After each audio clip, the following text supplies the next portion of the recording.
worries. So this is what we'll be working on. I always like the look of this particular truck. Why did I do that? Gotta be careful with that, I guess.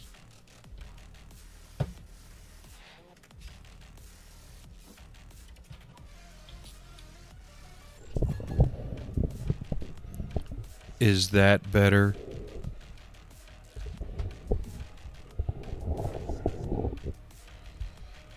Yep, sorry, I forgot to move it. I always forget to move it. You know that.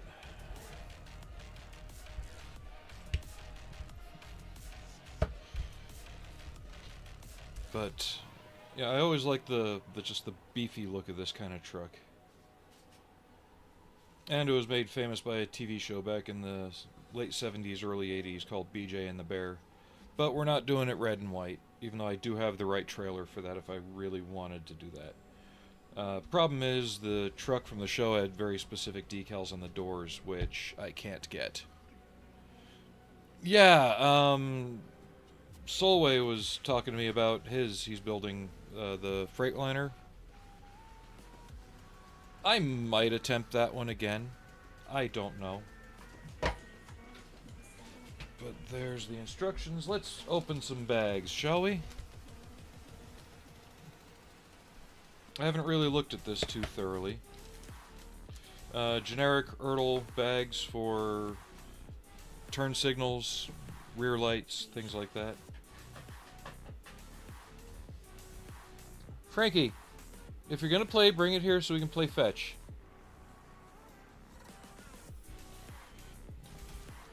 But you can also see the mold technology getting better over time. I might actually leave these rims chrome and not go stainless with them. Like I said, we're doing a shinier, cleaner build on this one. The only things I might strip down, because unfortunately it is a hallmark of earlier kits. They're split in half, and you've got these little nubs and the seam down the middle to clean up. So these, at least, I'll probably strip down, rechrome, or strip down, assemble, then rechrome. But everything else, the chrome on this looks infinitely better than it did on the International for the logging truck. That chrome just felt really thick and non-scale. This actually feels better.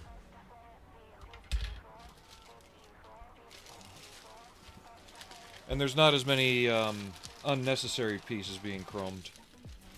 So, yeah, the outer rim pieces look really good too. So we'll probably stay with a cleaner build, maybe some light grime on the frame, especially around some of the lube points, but that's about it.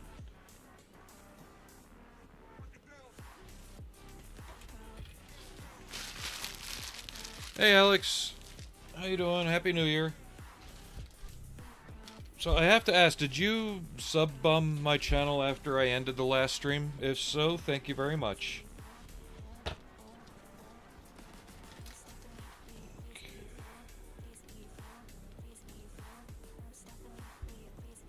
That piece,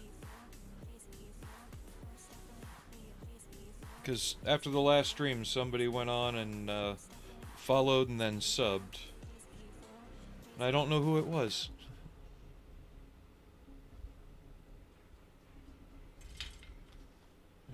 The decals, these should go well over the dark metallic paint I've got chosen.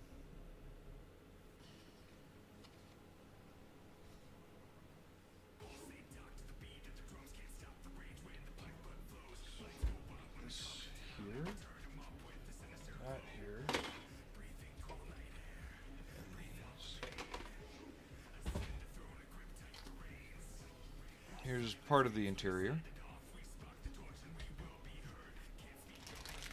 Tires, gonna leave in the bag so I don't lose them.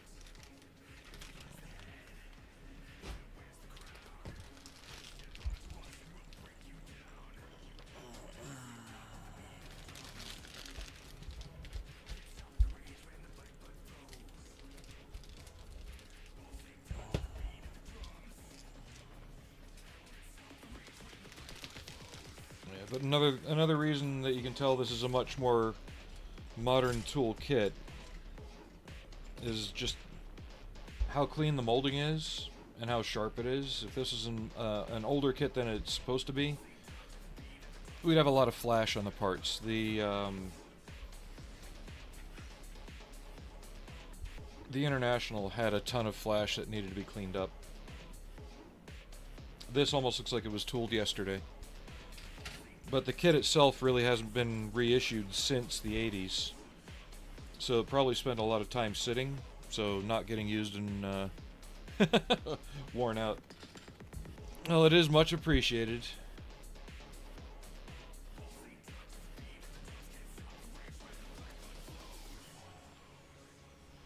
I hope this year we can unlock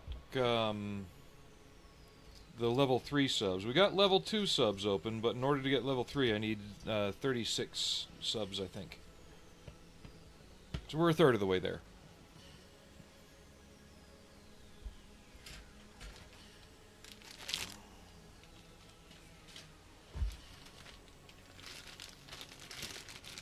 But I know ultimately the attention the channel gets is up to me being on more frequently,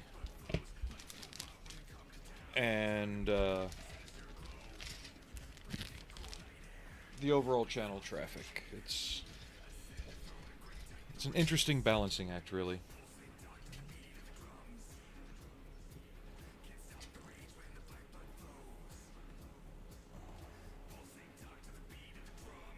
Yeah, I don't know if the steering is going to be workable like it was on the International.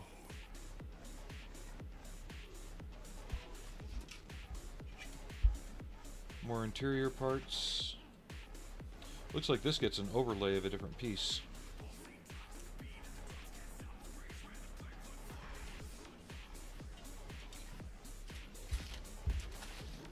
We're almost done with the unwrapping, and then we can get started on the construction.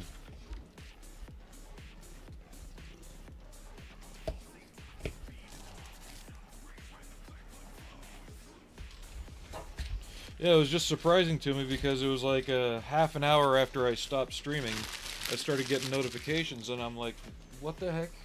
Oh, hi, Mittens. Up. Mittens, up. Come on. Chair cat.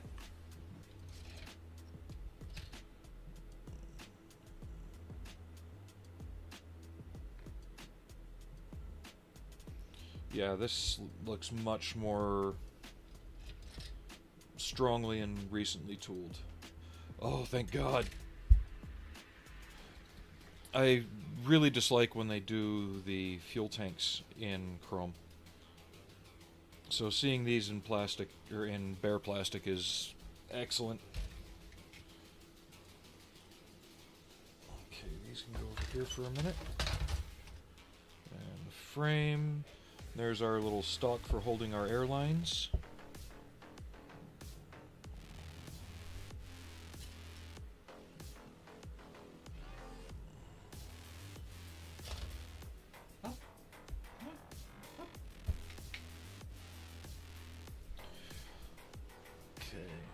So interior pieces we don't need quite yet.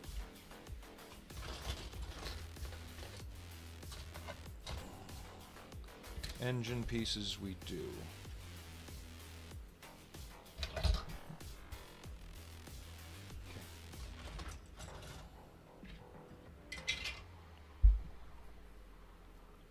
Excellent.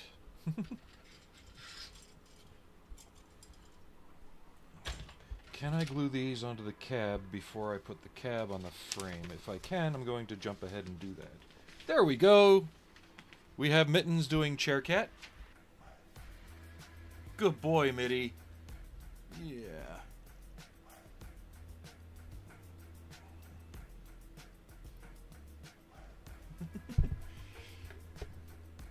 Was it chair or chair cat? I forget which one it was.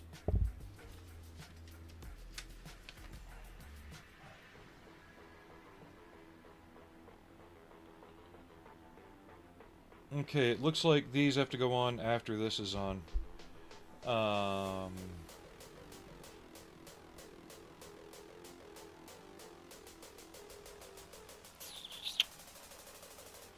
I might pre-assemble some of the interior real quick, because I want to see if I can put this in after these are on.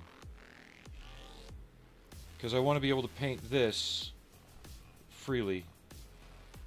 And that kind of messes things up.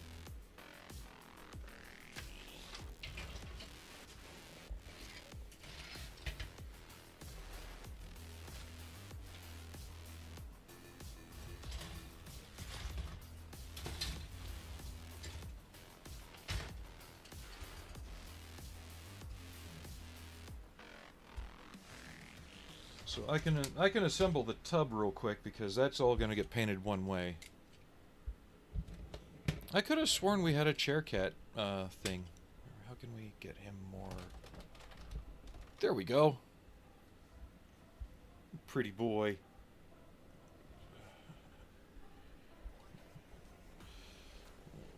Oh, he is polydactyl as well. If you notice, hey, put your paw back real quick, Mitty.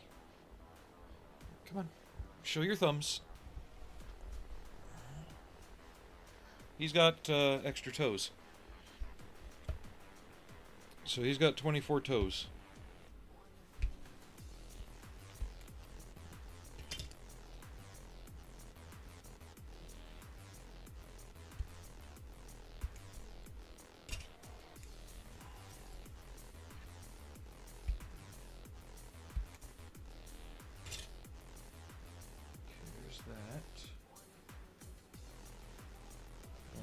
This one.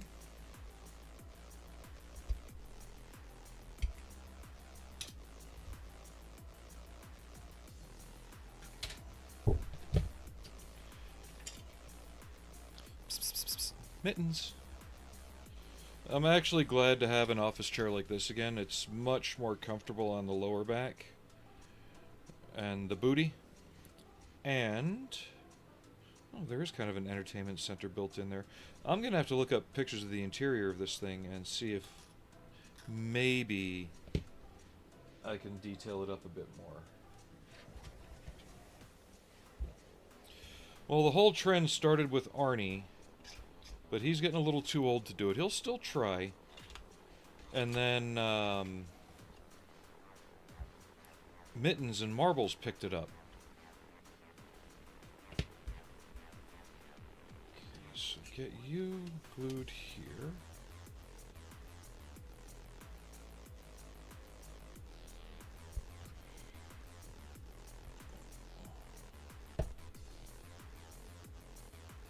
So it's definitely a learned behavior from Arnie, who was their foster father, basically. And it is the kind of behavior I actually endorse. Wow, that took a while to... Did you have to reactivate it or refresh it, Aries?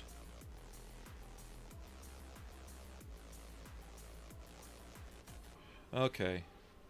I was wondering what was going on, because I could have sworn we had it. Okay.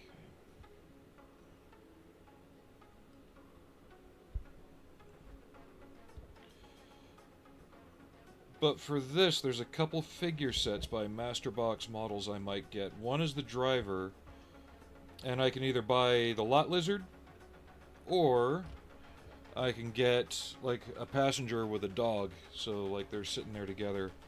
She'll be sitting there on her phone and looking at things.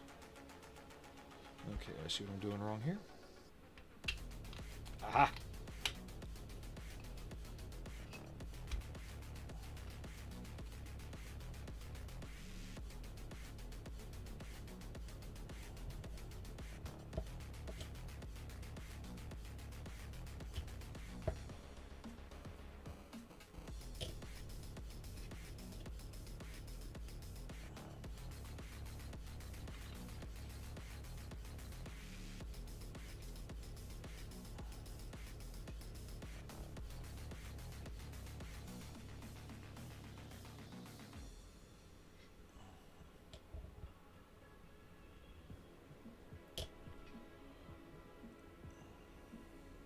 Yeah, it looks like we had a couple new followers that day. Who was the other person? Give me a second.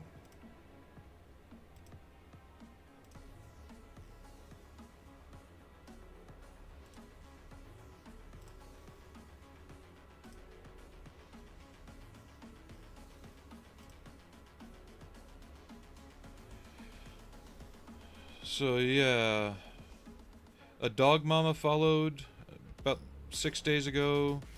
Certainly Bowen followed 8 days ago. Then you followed. And apparently Valorant. Somebody's got a stream channel named after the game. Leo, thank you for the sub. 6 months. Wow. I didn't know you could do that. Thank you very much. I don't think anyone's actually done that before.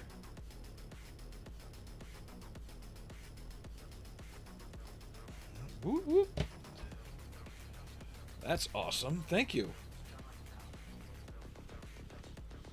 And then this. Aha. Slots in there. I got it the wrong way. Slots in there. And then butts up like that. This is one kit. Yeah, free hugs for everybody. So on Twitch, Leo, you earn the face hugger with the channel points.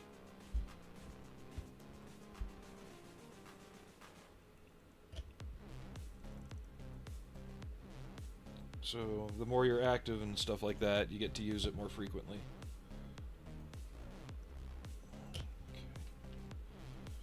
There's that. So what would be a good color interior to go with the blue? I'm thinking like a mid-gray.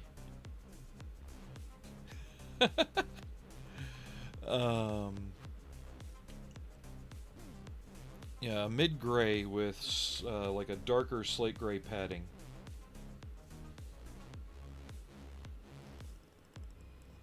Aries Studios, thank you for the bits.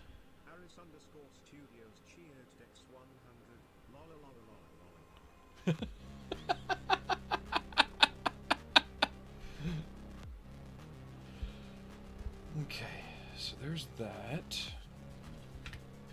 Dashboard, we're going to put you temporarily in place with some tape. Well, the thing is, at least the version Twitch uses, I know on the announcer, if you use R's, depending on the accent used, sometimes it starts making like a diesel noise, like... Okay, and that goes there. We're going to tape that in place, though, because I want to be able to handle the dashboard separately. And I do really appreciate it, guys. And I do thank you for understanding that I'm not able to have such a rigorously dedicated schedule as others.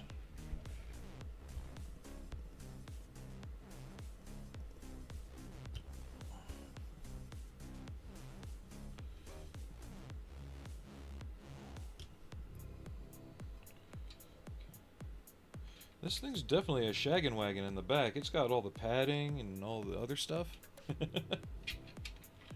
So, yeah, I don't want to glue that in just yet. I have a feeling I'm going to have to get under that. So we'll just put some tape across the front of it, hold it in place.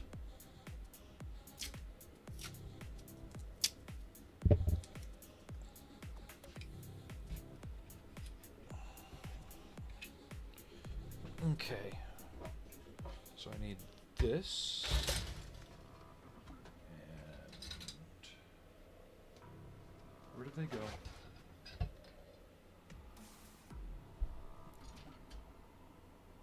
There.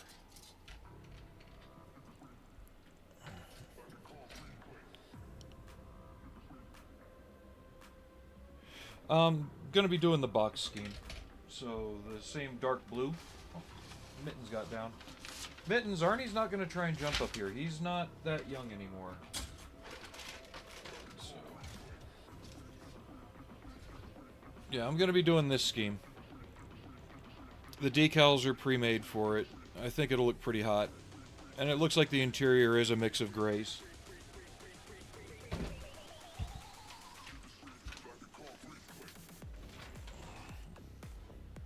Part of me wanted to do the BJ and the Bear scheme, but I don't have the decals to do the truck properly.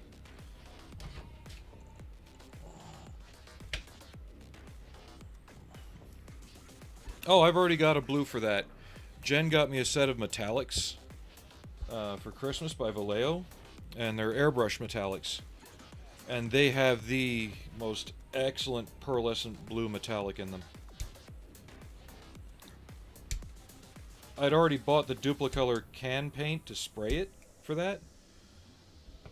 But now that I've got that other, I think I'm just going to prime it really well and use the airbrushable and just give it a good coating of Tamiya Clear once it's dry.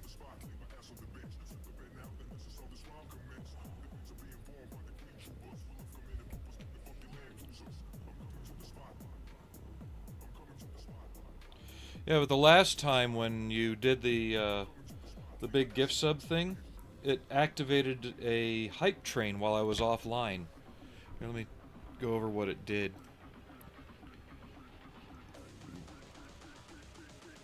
So, yeah, the hype train started, and then it completed at level 2 due to all the gift subs, which was odd. I've never heard of one happening offline. So, get this minimized. Okay. So I'm going to tape these on, and if I can put this in with these on, then I'll glue these on and get this all ready for paint. If I can't, I'll have to leave them off. Aries Studios, thank you for gifting 5 more subs. Revless, Papaduki, who else got them? And this is the kind of thing that keeps people kind of like coming back, you know? Because they get the notification for it and they're like, wait, what?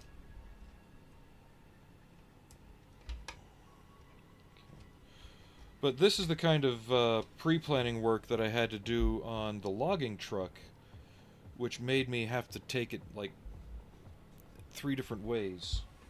I couldn't just build it straightforward like a car.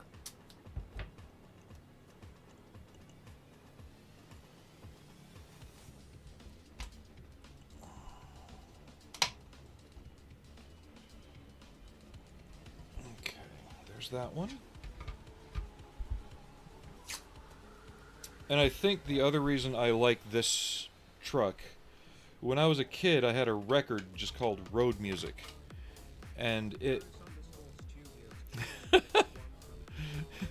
Thanks again for the bits. Oh, jeez. Oh, yep.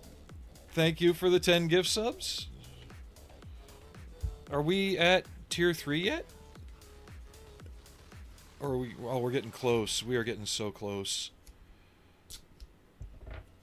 Well, the more you...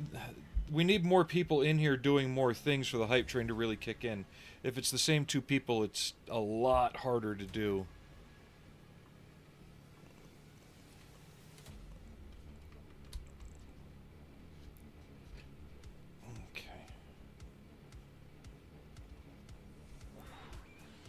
So, now that I've got that, I think I see why.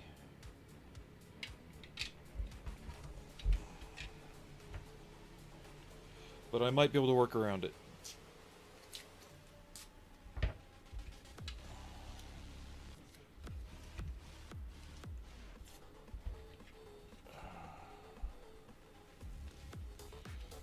Why am I getting shaky? I might have to take an early snack break. I really didn't eat any breakfast today either. I know, bad me.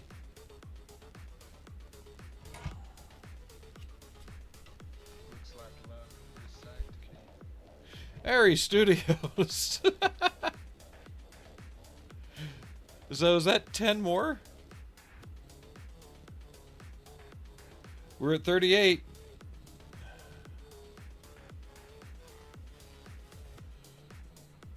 That's why I figured it was you, because I recognized the handle from YouTube.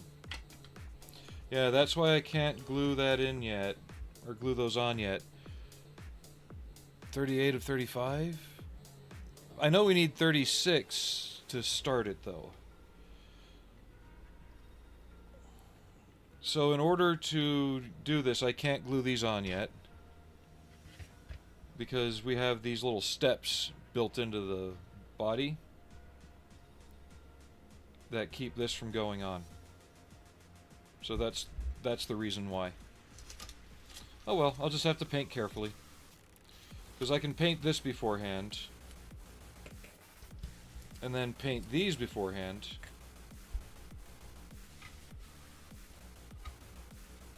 And get the tape off. Come on. There we go. Okay. Let me go back to the channel on Twitch itself and see what it says. Because usually it gives you some kind of alert if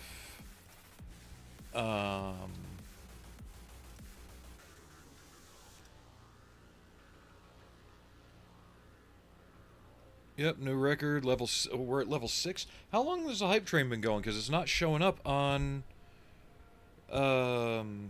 OBS through that. So I'm guessing the hype train did work. Okay. Nice. 51% for level 6. And we should have unlocked tier 3 subs as well. Sub goal 35 was just completed.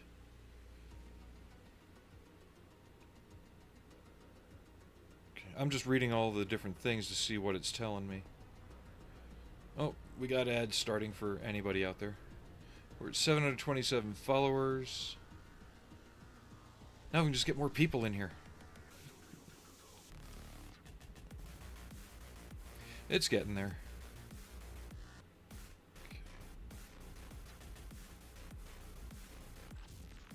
Yep, got 2 more minutes until the clock runs out.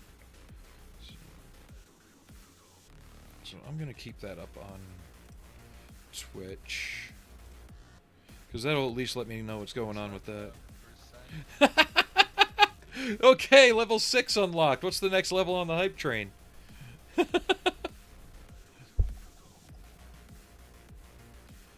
So are these like all people that have visited my channel in the past, but not been in a while? Oh wait, what else am I missing?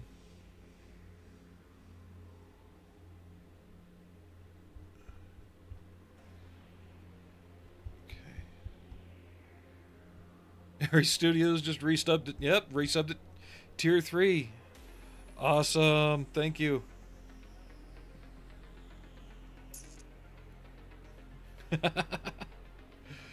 I don't think I've ever had this many subscribers. Well, obviously I haven't because we just unlocked Tier 3. It would be cool if this is the start of a trend, though. Okay. So I was saying how I have to paint this carefully because of this piece being separate. And then it's got that nice lip in there. I know you're trying. I don't expect people to throw money at me. You know that. Oh, I will, Alex. It will definitely. You guys actually probably triggered a payout with that.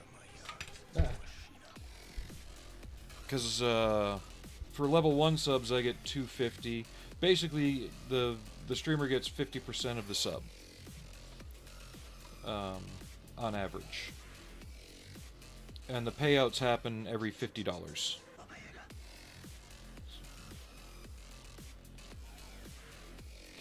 so the way that glues on, I'll just have to be very, very careful is all.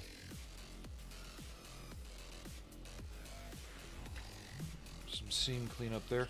I want to get going on the frame and the engine first, though, so I can get them all laid out. Because they're going to be the hardest to airbrush. And I got to get that painted first. But getting this assembled did help me figure out what I need to do for the body, so. I know you're trying though, Aries. You've had a lot going on. Like I said, I don't expect this from anybody. Um, my main thing is I just want to get more interest, get more visibility, right? And that way, when I am on, if people are surfing and they see that I come on, great, hop on in, come hang out. Because I know I can't be the most timely streamer right now. That's going to be very nice. Yeah, I might have to get those figures from Masterbox. Yeah, I think when the payout drops, I'm going to get the driver and passenger figure. Because this has big enough windows, you'll be able to see them well. Because we also have this trailer. Reefer trailer. Alright, so let's go back to step 1 and see where the kit's got us.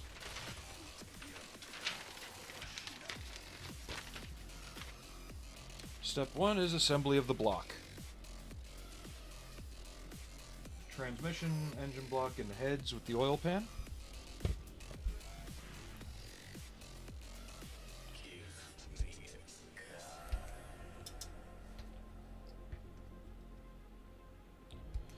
I try to keep it that way, and sometimes, kind of like with the cab, I could have done something really stupid, right? Because on a lot of cars, you can glue on all of the flares and the valences and the rocker arms and not have a problem, right? You can just fit the tub in afterward. On this, you couldn't. That's what I wanted to figure out, is if I glued those two pieces on, would I have screwed something up? And I would have.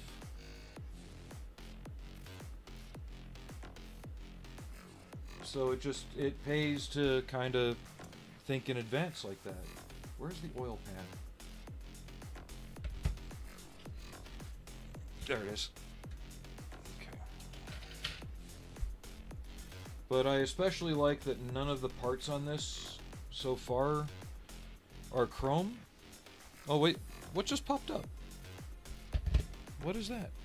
I got a hype chest.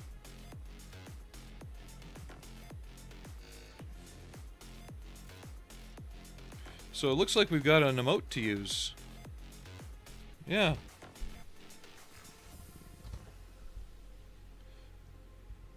That's cool.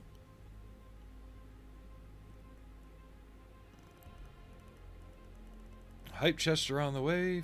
Yep.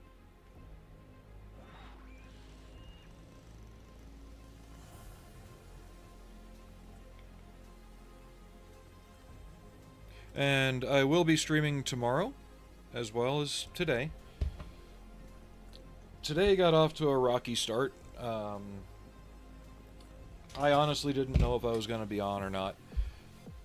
I was up till 2 a.m. last night.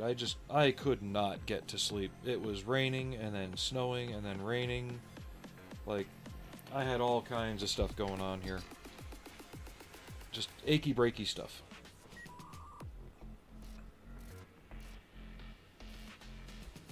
So by the time I actually got to full sleep,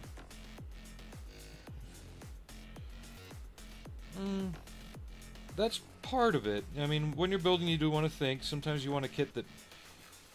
It really depends on what you want. Sometimes you want a kit that makes you think, and sometimes you want a kit that you can just basically throw an X-Acto blade and a whole bunch of glue and paint in the box, shake it up, and it finishes itself. I don't know why lately I've been on this semi-truck kick. Probably because I've always wanted to build them when I was a kid, but could never afford them. I remember one time, I don't know if it was for myself, or for me, or just in general. I don't know whatever happened to it. I know I didn't get to, touch it much. possibly my father built it for somebody else. But he actually found and built one of the big 16th scale monogram cabover trucks.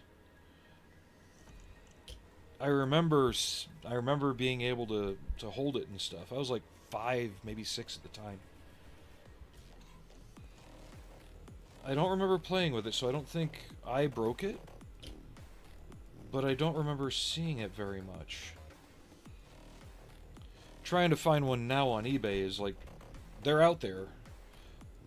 But, yeah, they're not cheap anymore, and nobody's reissuing them.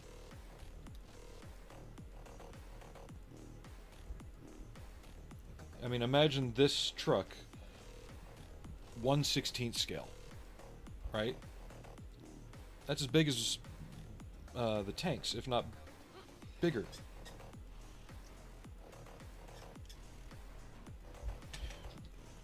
I want to say it was Revell that made them.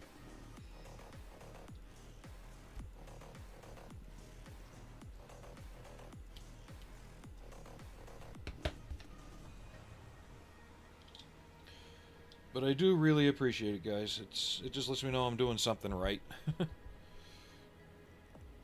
I'm trying to be on when I can. And it's the best I can do right now. I would love to be back on a schedule where I could be on for 4 to 6 hours a day, like I used to be.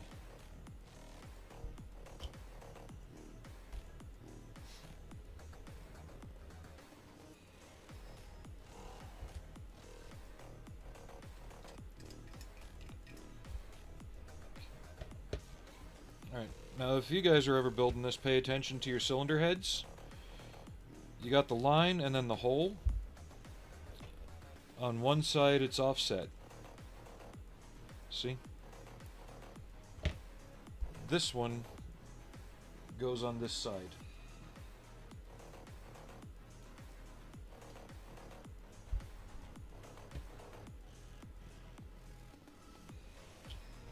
I have to look up what engine this is so I can paint it the right color. Different company engines had different colors. Unless they show it in the box. They do not. You see, the box art is showing a tan interior, but I really like the idea of a slate gray one to go with the dark blue.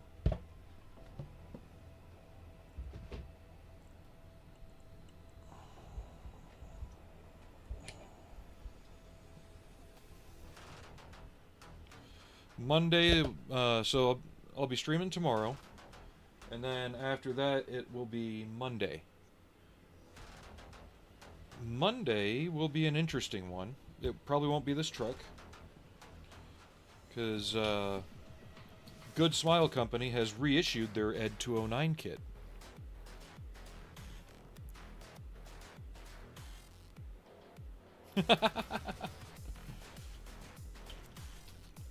And I've got a copy of that on the way. It's a fairly decent sized model, and I figured I'd make that Monday's subject.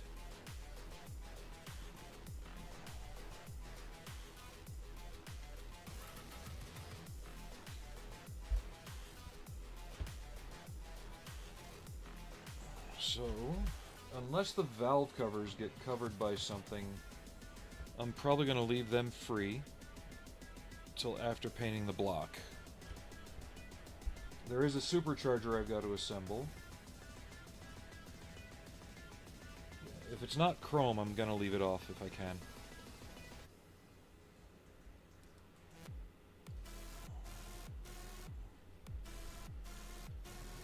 Okay. So there's a small bit of flash around the edge of the part on the opening. Just taking some sandpaper to it to knock it down.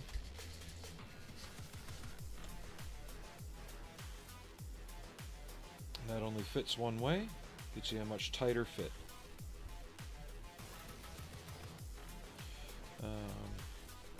But after Ed 209, and depending on how well this goes, I did get the crew for the Spa Panzer Fennec from Masterbox, so that will be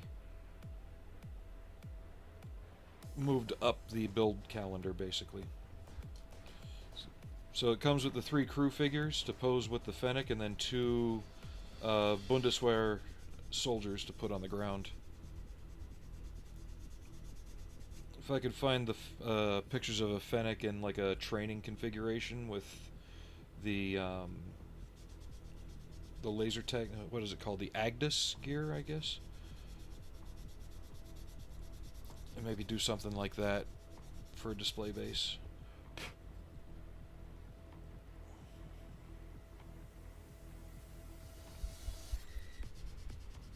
I'm just knocking down the worst of the seams. You're really not going to see it when it's done.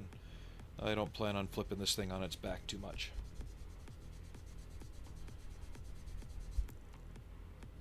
But thanks again for all the gift subs, guys.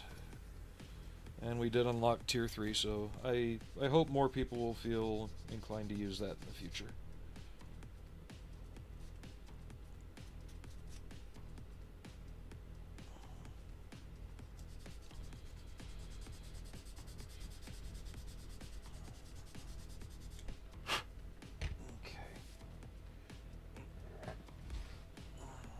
Readjust to get a bit more comfy.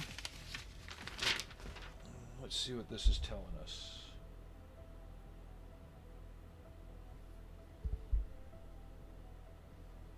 Valve covers, I think, are chrome,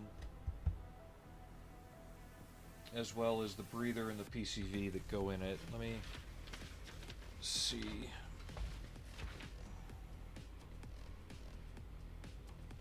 Yeah. 505, 504. So those will leave off. I'm going a little ahead in the instructions to make sure there's nothing that goes over them that I'd have to do. Okay, it looks like I should be able to leave them off as long as I leave the exhaust off too, because the feed pipe for the turbo for the exhaust goes over the valve covers. Okay.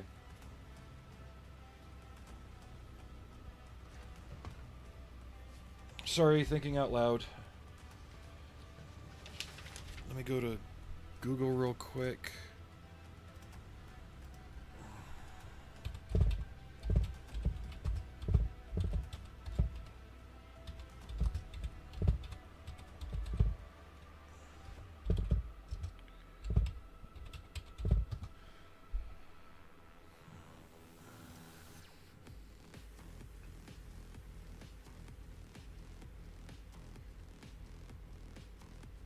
Looks like it was generally... No, this one was not a Cummins.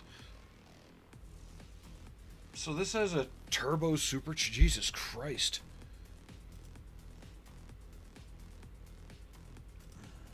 So how much boost do you want? Yes.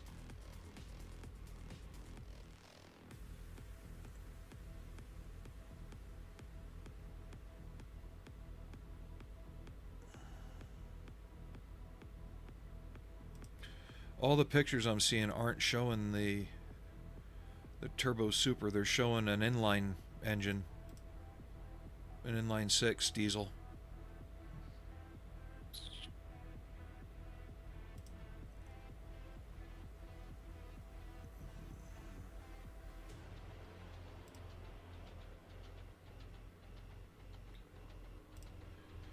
Sorry, I don't mean to put things on a halt like this. I'm just trying to make sure I'm getting things looking right.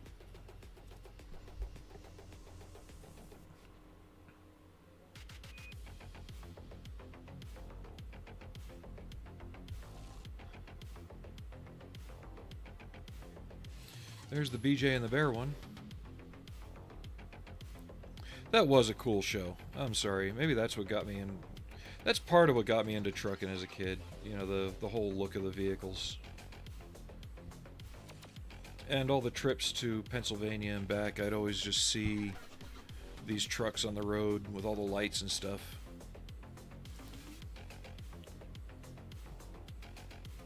I think I'm just going to go with a bare steel block. That's what it's looking like. Okay. We can use washes to enhance the details, but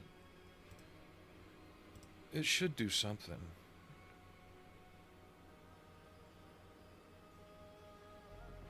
Yeah, AMT made them in 32nd scale, and so did Revell. Revell Monogram. They're getting re-released. At least the trailers are. I've seen the trailers at Hobby Lobby.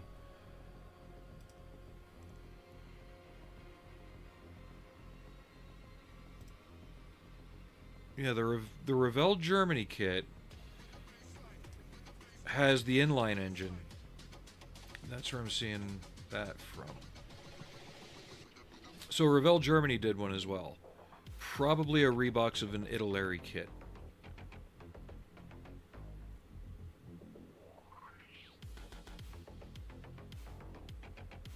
That's fine though. We're just gonna go with an aluminum block. So I'm gonna get all the ancillary stuff. So valve covers, exhaust manifolds, belt and pulley assemblies are all going to be left off, but everything else I'm going to get on. Okay.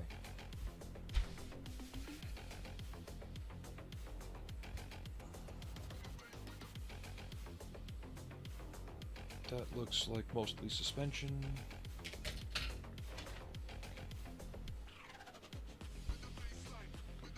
73. Guessing that's the starter.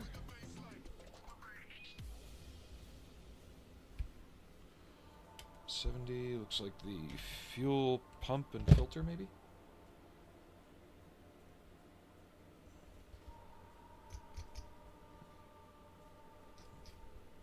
It's really sad that you don't see a lot of these cabover trucks on the road much anymore.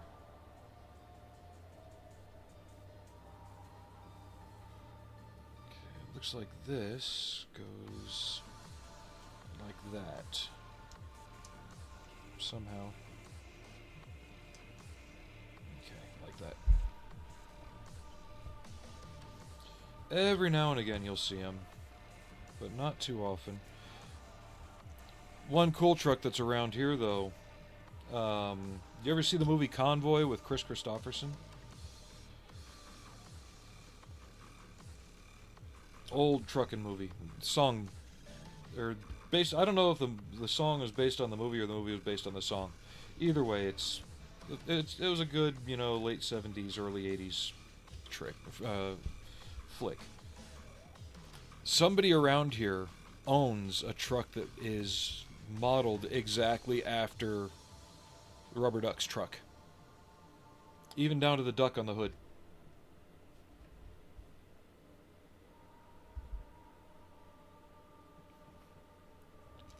It shows up on free or for free on YouTube from time to time. It is a good, fun movie, though.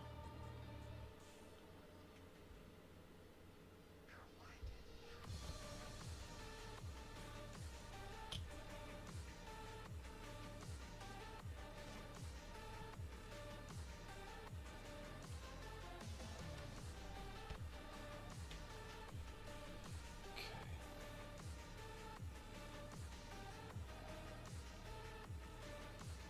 80 and 52.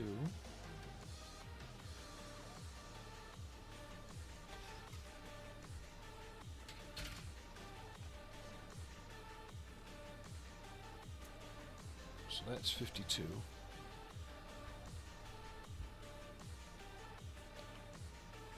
It was that. It kind of was a commentary on corrupt police as well at the time.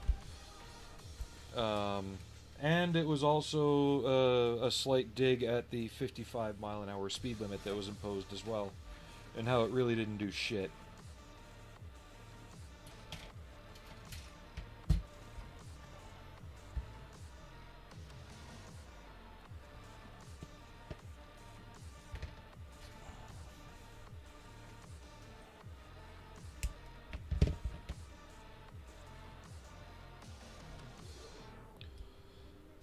And Smokey and the Bandit was similar in a way of the stupidity of some of the laws and rules at the time. It just wasn't as serious as Convoy.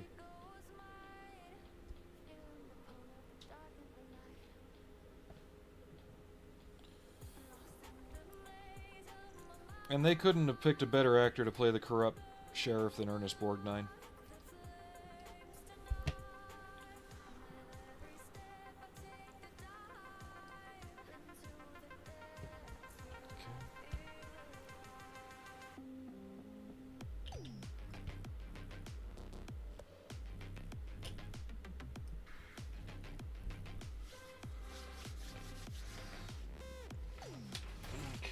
Part 80, wherever it's gone to. I have to admit the instruction layout in this kit could have been a little better.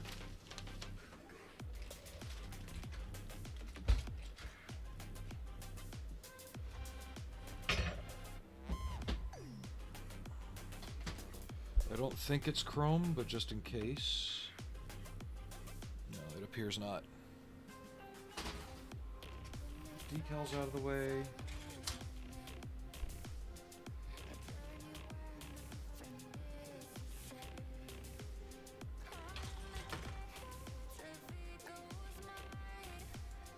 There it is.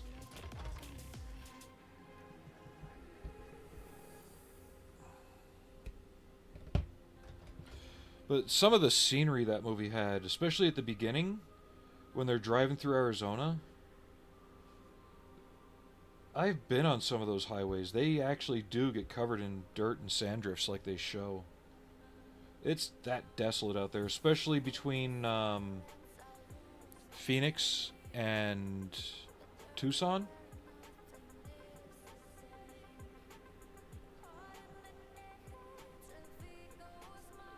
It's probably not as empty now as it was in the film.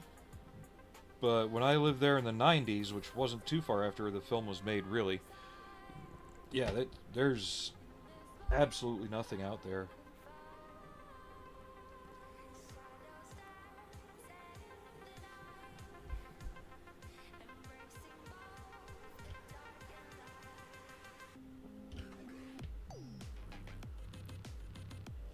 Oh, yeah. Yeah.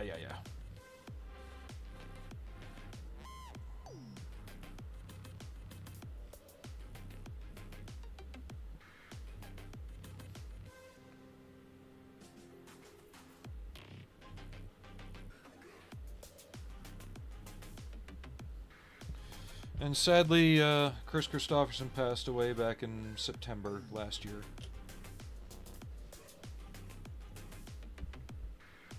So I need part 92, which is this one.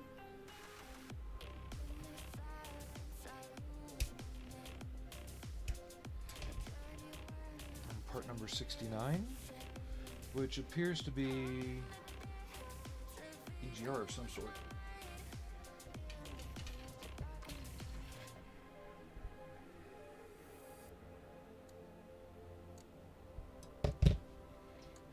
There it is. I think that's it. No. Yeah, it is.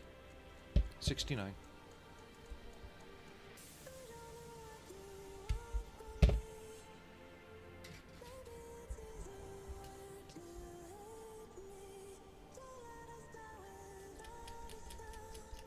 And if I remember right, wasn't that movie PG at the time?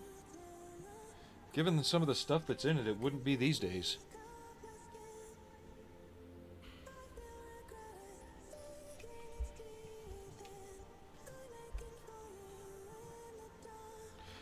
I don't think PG-13 existed when it was made. That didn't come out until around the time of Temple of Doom, which was later.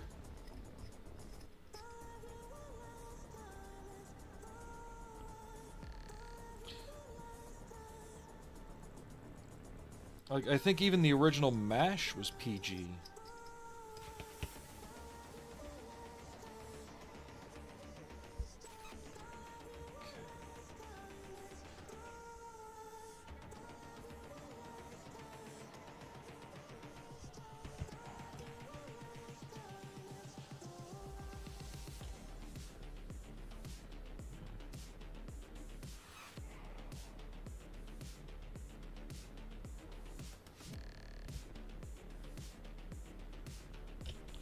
Considering some of the themes in the movie, that would be a PG-13 film today.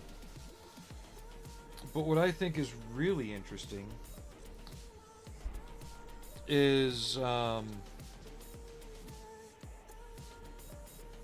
much of that film resonates with more current stuff, like the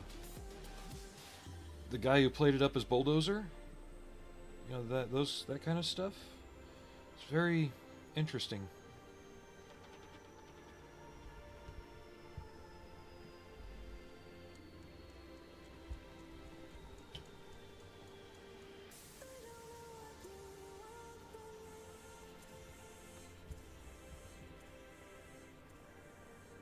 Yeah, Convoy was definitely a very underrated film.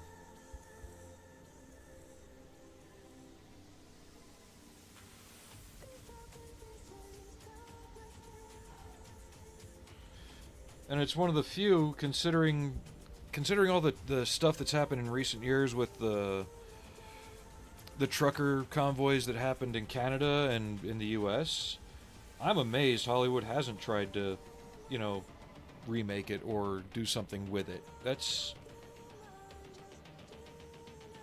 I can kind of see why, but at the same time I'm surprised they didn't.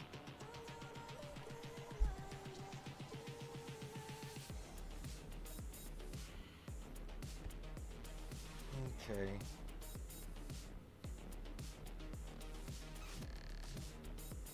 So we got the fan and the belt assembly. I'm gonna have to paint that all separately.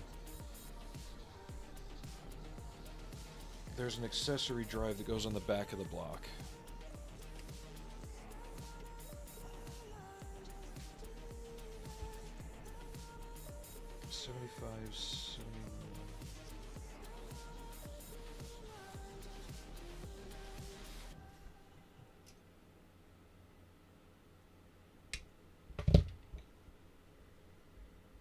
Is that over?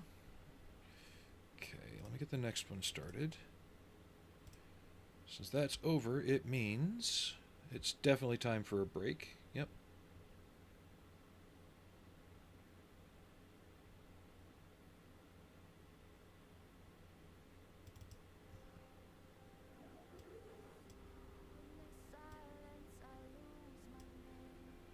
Can we just hear this song? Some of the mixes reuse the same songs.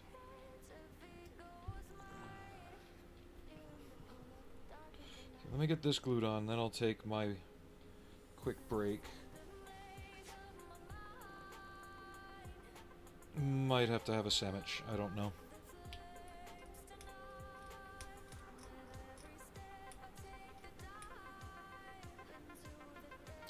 There is that, Leo. You are not wrong there. But I think that's what makes the movie kind of timeless, to be honest. And it shows that the problems we're facing now are not new. And were handled much more tactfully back then.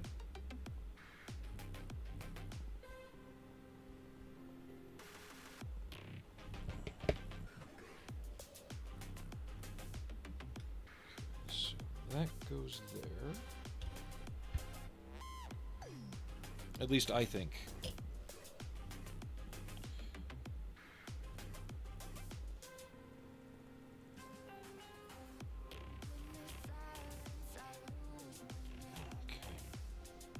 So, I'm going to put up the pause screen real quick, and I'm going to go grab something to munch, and I'll be right back.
Alright, we're back.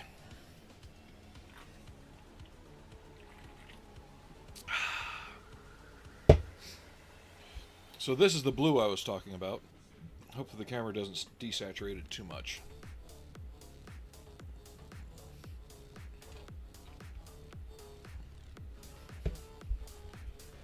It's not fully mixed, but you can see the metal flake that's going to be in it. I think that's the perfect color for this truck.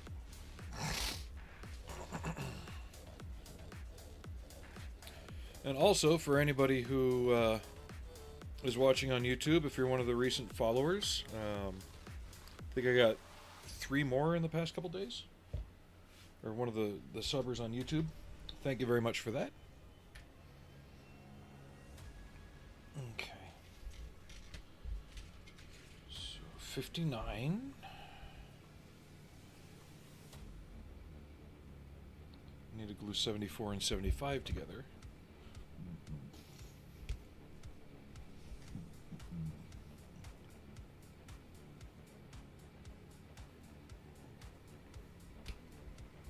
But I definitely had to eat something, though. I meant to this morning, but I just got started doing laundry and other adulting around the house before I started streaming. And, oh, I know. And I appreciate that. It's the likes and comments on YouTube that get my videos kind of accelerated on there. YouTube's little algorithm's weird.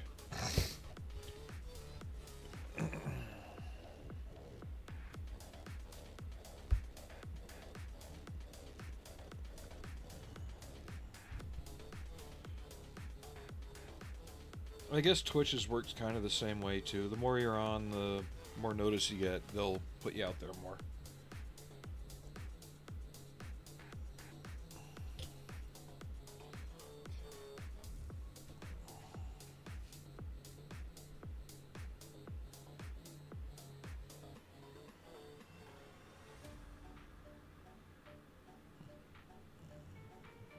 Wherever you feel the most comfortable.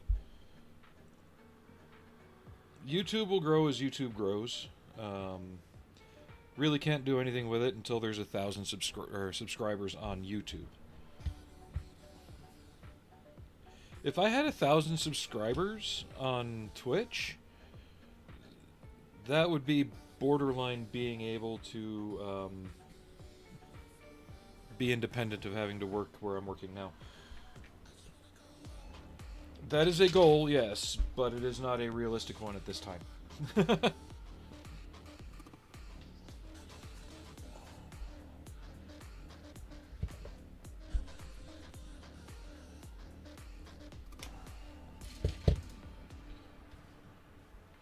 And the hard thing, and you see a lot of other people deal with it, especially newer streamers, which... Thank you for more gift subs. You guys are driving me nuts. I mean that in the best way. But they see other people like, take the Running Man's. Good streamer, you know, he engages his audience well. He plays DayZ.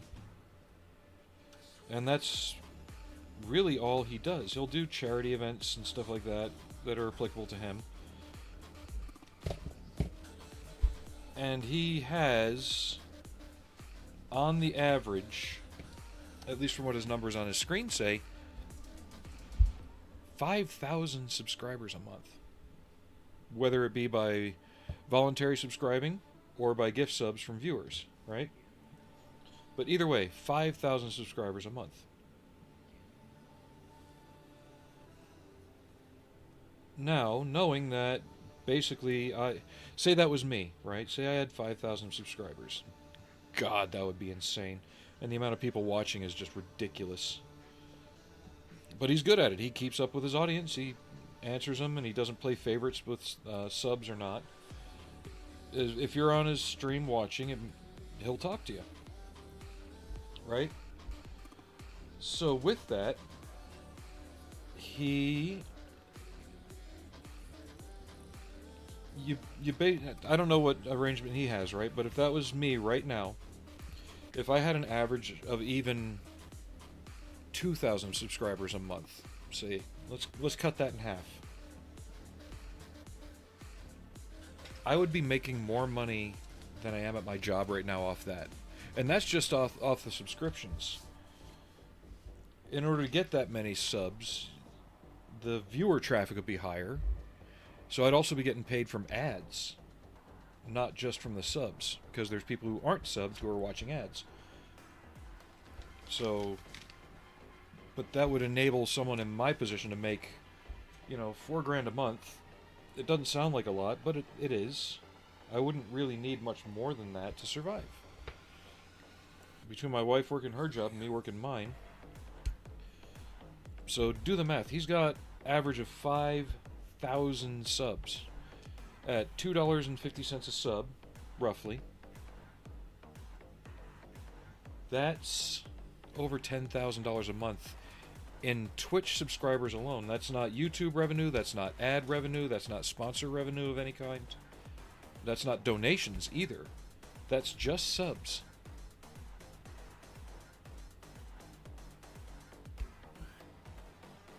For playing DayZ.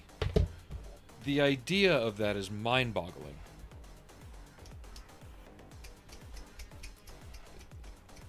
Is it something to be... Is it aspirational? Fuck yeah, it is. But realistically, I don't see that happening to me either.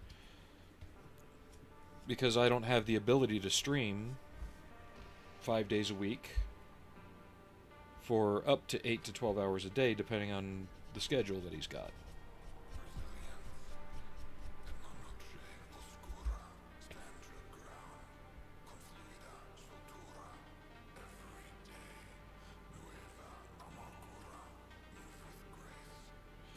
Okay, I shouldn't have taken this off the sprue yet.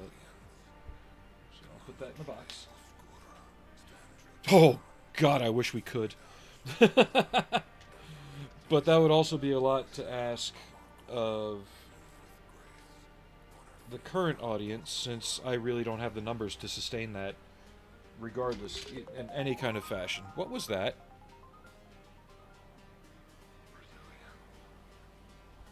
What was that?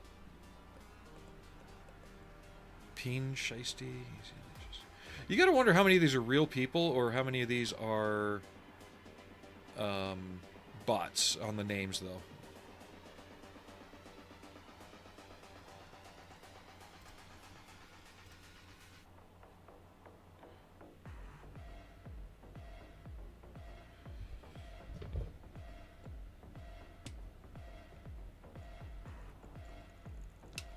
It would be crazy. It is like I said, it's an aspirational goal, but I also understand the reality of it, that I really would not be able to achieve that easily. Not for lack of trying, but just...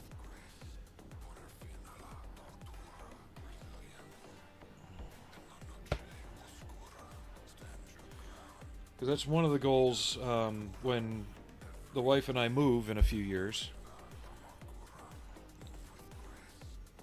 Well, we're trying to see how well our son does on his own in school when he goes to college.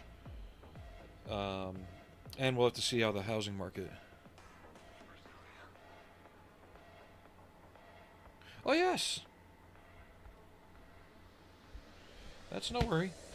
But depending on the housing market at the time we move,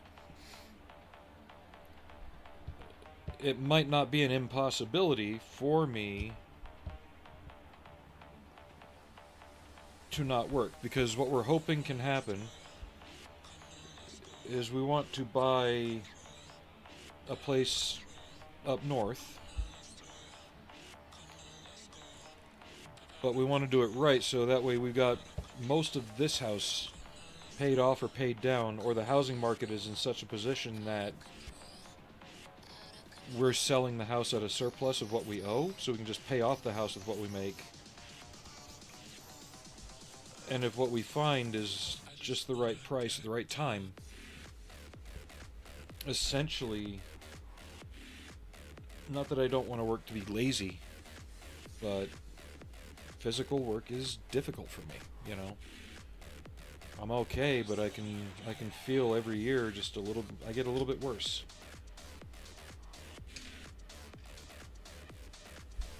And my wife's idea is to, you know, within 2 to 3 years after I move, open a hobby shop. But in the meantime,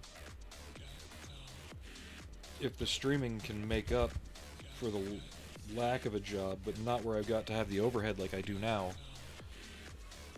if the channel can support itself at minimum, then it opens up the possibility for other things that we've wanted to do. She wants me to be able to open a hobby shop. And I've talked about this on the streams before, and I have a different idea for a hobby shop than we usually see in the US.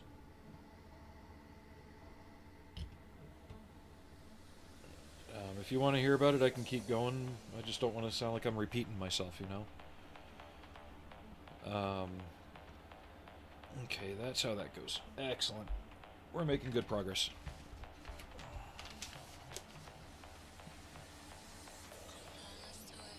Because even like Andy's hobby headquarters, for as nice as a shop as he's got, it's still your basic go in, get your stuff, get out, right?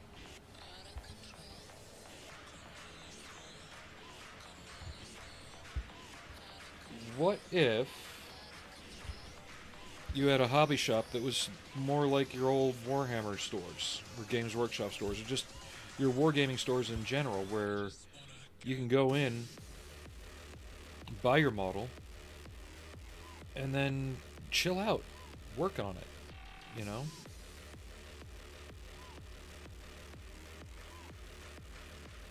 Say you've got, you know, younger brothers and sisters who always get into your stuff and break it.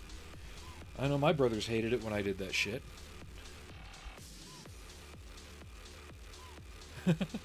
No worries. Yeah, just because the kit's new doesn't mean it's better.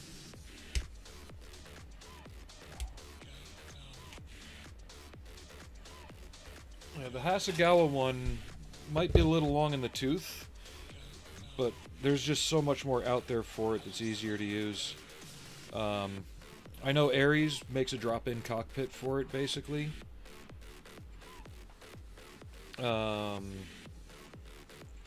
If you give me a sec to get this glued together, I actually made a model of an F-16 that I worked on for 4 years. I didn't work on this singular F-16, but it was part of the squadron I was in.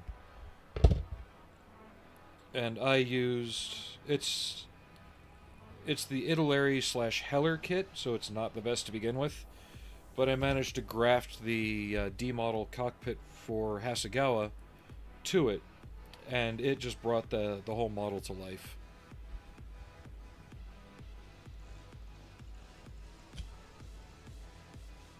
So let me get this glued together. I'm only doing it because the sprue was empty aside from these two pieces, so figure I can get rid of the sprue.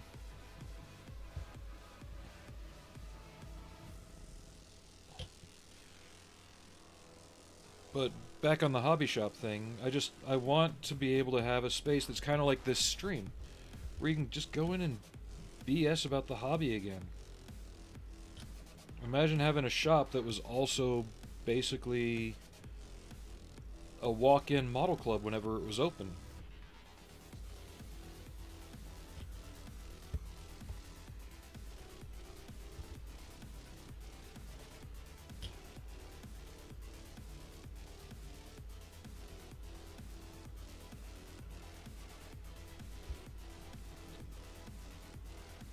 My wife even had the idea to get a bunch of printers going, right? So if somebody had files they wanted printed, but they couldn't have it in their own house for whatever reason, you could print it out for them. You know, just for like the cost of the resin and a little bit of wear on the machine kind of price. Or, you know, start having people design parts for me, so I could print and sell them without having to get permission from the artist, kind of thing. Even the RC tank stuff. How many hobby shops do you see? They've got everything else RC: boats, planes, rock crawlers, cars, but no tanks.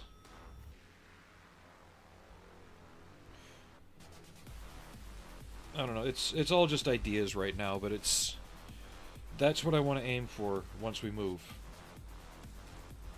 I want to be able to put more effort back into the streaming. Like I said, make it kind of like during COVID, where it was 6 to 8 hours a day. I'll hopefully have a better and bigger workspace, because one of the things we're looking for on the properties that we've been looking at, and they're quite common up there, is pole barns or prefab workshops. You know, just a whole bunch of different things going on with that. But the key that has to happen is I need to be able to dedicate more time to this than trying to survive. I'm trying to get that balance back. But give me 1 second. I need to let some stuff dry anyway before we can start painting, because I think we're ready for that. I got the supercharger, got all the accessories and drives, got the back.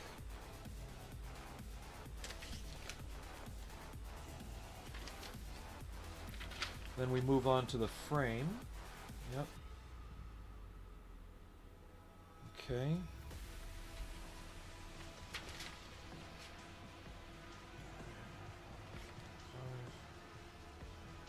It looks like I'll be able to get the engine in after the frame's painted. Thank God. No, the International, I had to paint the engine and then assemble the frame in a way that the front half could still be splayed open. And then I was able to glue the engine in and then glue the frame together. Yeah. But be right back in just a sec. 1 moment.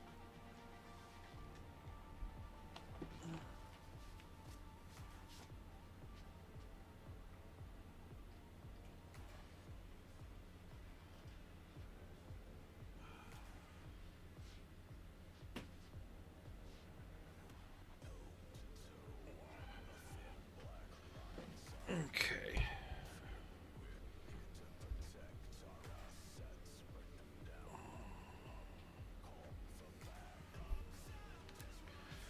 My remove before flight cover came off the pitot tube. So this aircraft is known because it was the first American F-16 to shoot down something. What it shot down was a MiG-25 with an AMRAAM.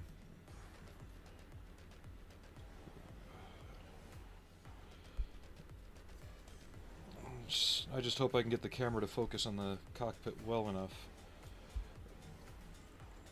But that's the Ares cockpit for the Hasegawa kit, but I fit it into the Heller kit. And I know it doesn't show up well, but you can still see how it's fuller, right? Combine that with a correction set for LAU 129s instead of S210 rails. I've got one of the last things we loaded on it. I had to search high and low for these because I couldn't find them until I noticed that Edward made them. Resin Mark 82 with snake eye tail packages. When that was one of the last times we loaded it, right? It's one of the last times we loaded the snake eyes. We don't fly them anymore. They've been replaced by a balut. But I remember loading on this aircraft, we put these on them, and they were strapped closed. We didn't hook up the lanyard for activating them. So I've got those on there, Hasegawa TERS, and I found wing weapons pylons and station 2 and 8 and 129 rails from an Irish company, apparently. I think they're out of business now. But they did all the weapons points for it. And I just did it as a whim. I wanted it to look better because everything that came in the kit was just atrocious looking in terms of what I replaced. And this was a typical loadout in 1995-96 at Luke Air Force Base. You'd have your counterbalance missile. Usually they'd put an AMA pod here, which is just something that would be like a dogfighting sensor. Not always loaded onto the air-to-ground training aircraft. Inert AIM-9 and an inert AIM-120. And I've actually shown this and people have gone, well, it's wrong, it doesn't have the stiffener plates on the back. Remember the years I just said, 1995-96. Those stiffener plates didn't appear until 1997 when they went through the Falcon Up program, where basically it was a depot level maintenance that fixed a lot of issues in the airframe and installed the ALE-47 digital counting flare dispensers.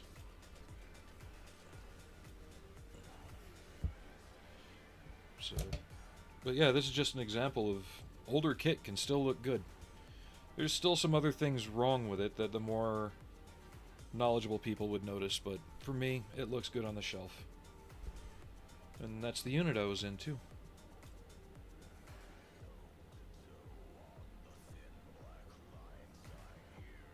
I think it looks great. So let me put this back on the shelf. Be right back again.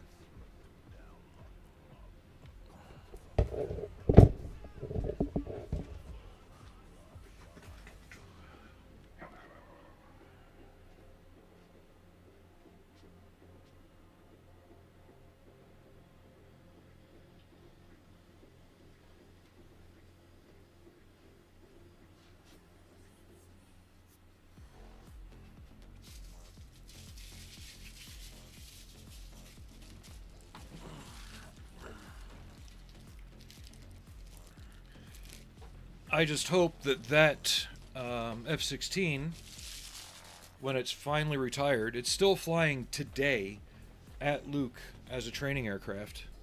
And I believe it's the 310th, and it's been repainted in a experimental scheme that never got adopted. It's been repainted in an experimental, like, desert camouflage scheme that never got fully adopted.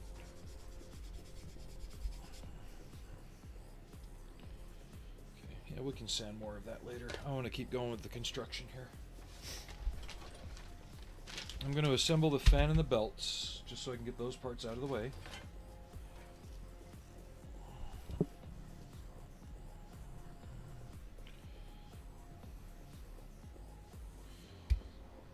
But yes, thank you again for all the gift subs. It seriously is the most subs I've ever had on my channel at one time in all the years I've been doing it. Do I expect you to keep gift subbing to keep those numbers up? No. But at the same time, I hope it does start a trend with more viewership, you know? Maybe it'll send a notification to somebody who, you know, got distracted with life or forgot I existed or something like that. For whatever reason. And they'll come back.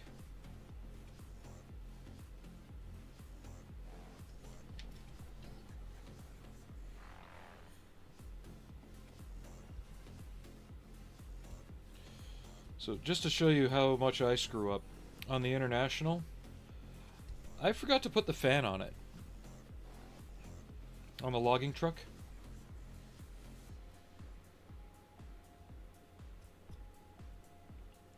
So I had to figure out how to get the fan on it with the radiator in the way. I managed to get it done. But yeah, that's how much of a dummy I was.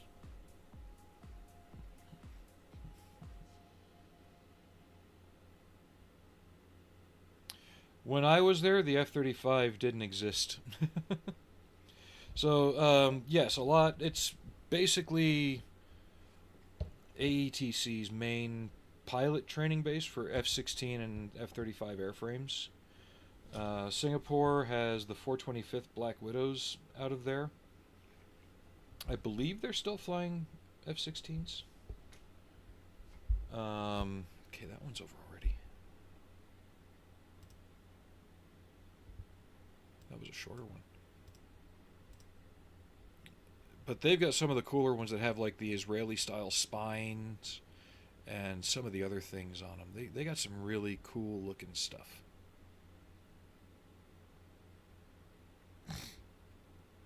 Oh, sorry.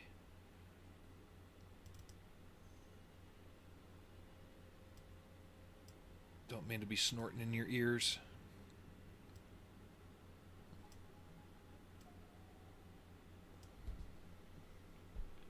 Okay.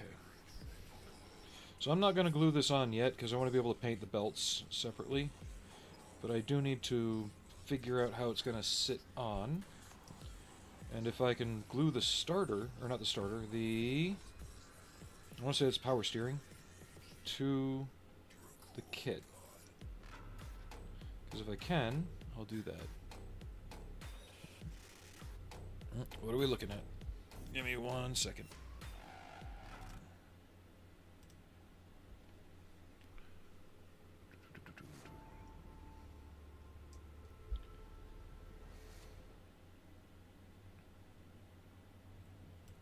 Turn that down.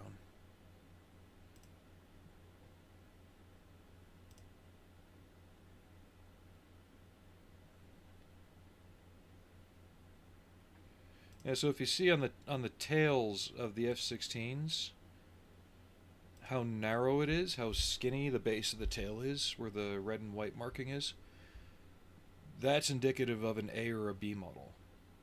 It's got the plates, the stiffening plates on the spine that shows they have been given the Falcon upgrade program, but they still have the A and B model tails.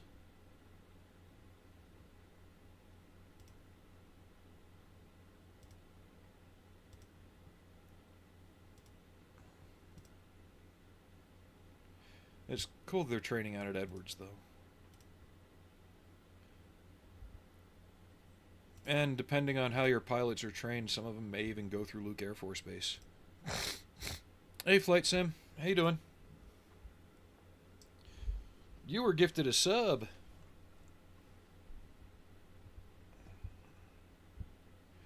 Were you playing Stalker 2?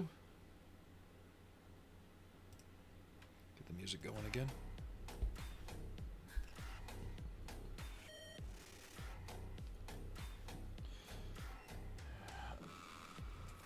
Yeah, I don't know if it's me or what. I'm trying to like that game. But I think I've finally put my finger on what is making it difficult for me. They're trying to make it too epic, too big, too showy. The original game didn't have boss fights. Like, not like you have one enemy who's uber powerful that you have to fight and waste your ammunition on. It had stronger enemies, it had situations that were more intense, but it didn't have boss fights. This one has boss fights.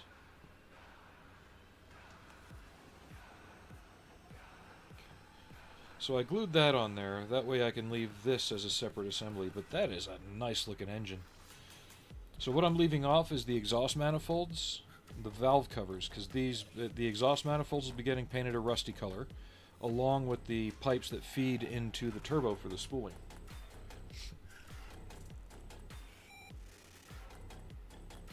But everything else lined up really well. Just wait for that to set. We're going to set that aside, and we're going to start on the frame now.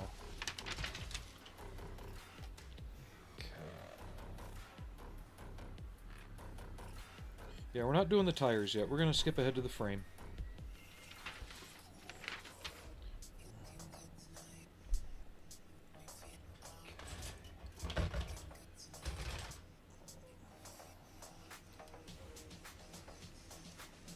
And how's 2025 treating you so far, Flight Sim?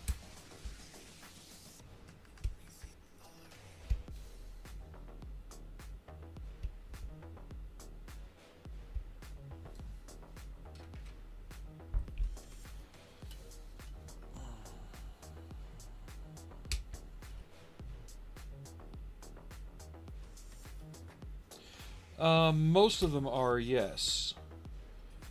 And this is more of the game that they wanted to make back in 2005 and 6 in terms of like the scope of what they're doing. Not belittling that at all. But just in terms of gameplay, something always felt a little bit off to me about it. Right? And what it is the fact that it's got more, like, every encounter has to be grand and epic. It doesn't feel as I almost want to say intimate as the original 3. Like you were by yourself more often, right? You had NPCs you could interact with, but they weren't everywhere. You didn't have that many shelters or bases with all these amenities. It felt more more bleak.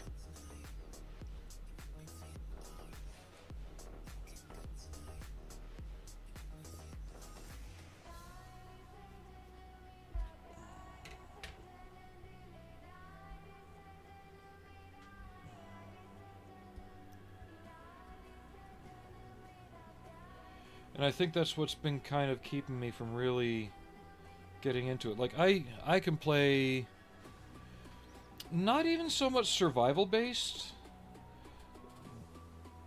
The because you have the same food and sleep. You didn't have sleep back then, believe it or not. They couldn't get sleep to work right in the game originally. Other modders put it in, but it wasn't there for the standard one until Call of Pripyat, right?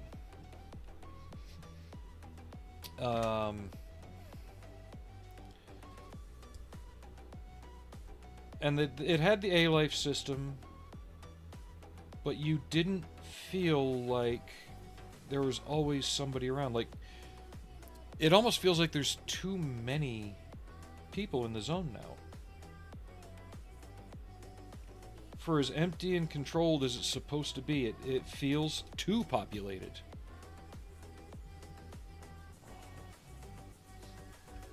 Okay, so let's get our frame pieces together. 93 and 94 times 3.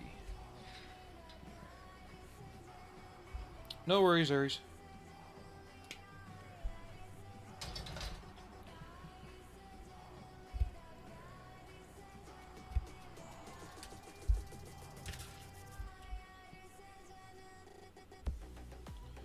And by all means, it doesn't mean the game is bad. And in a lot of ways, it's the game I was expecting and wanting. In terms of like gameplay and visuals. But overall, it feels too crowded. It's the only way I can put it, you know?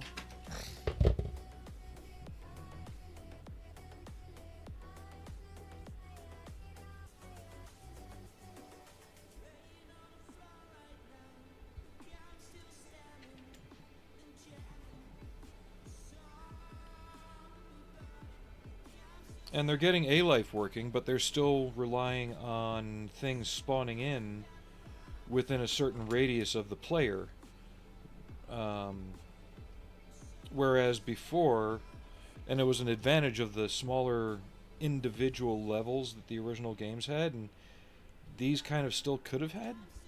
You could have made them bigger and more lush, but still had the smaller sandboxes in the bigger world. That's the main reason that you don't have binoculars, and scopes aren't as necessary as they used to be. It used to be you could have your binoculars and you could almost look across the map and see the enemies and tag them and see if your standing with the characters you were looking at was good or bad. And it allowed you to plan your next move. You can't do that so much in this one.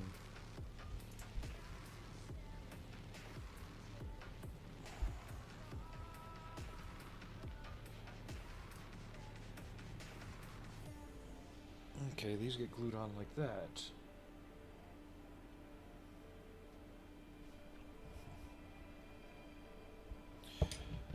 It depends on the enemy. Bloodsuckers, yeah. It used to be you could knock out a bloodsucker 4 or 5 close range slugs with a shotgun. Now it takes sometimes 6 to 8. Snorks are actually weaker. Snorks used to be the ones that were the bullet sponges. Now they're not. I appreciate that.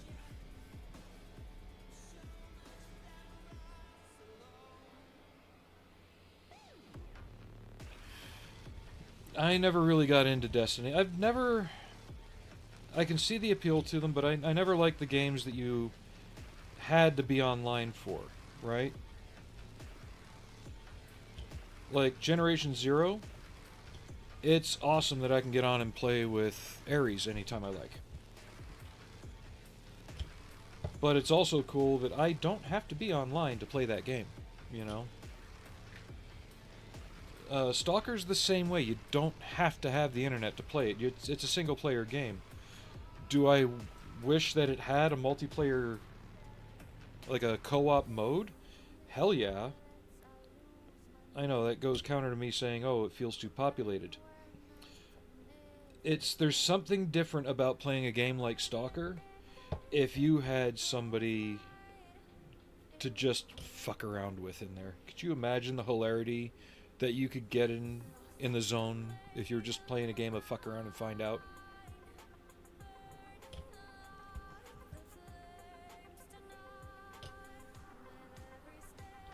Okay, 96.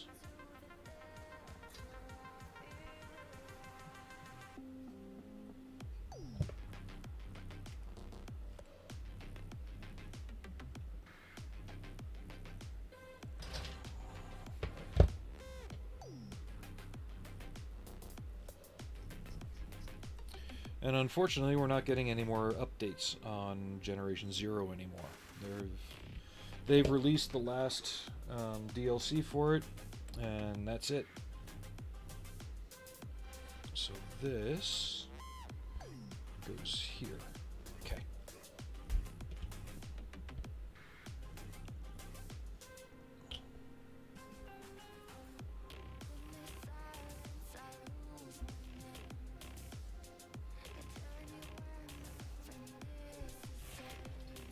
I'm just going to work my way down one side, glue everything in.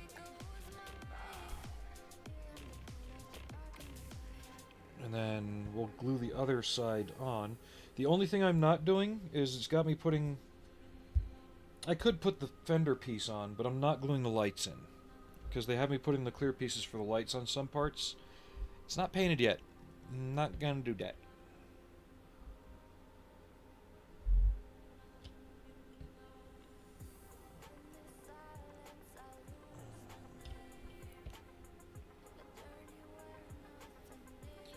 So yeah, Stalker 2 though, it's a good game. I understand why they made it the way they made it. But it could just be a tad bit more empty.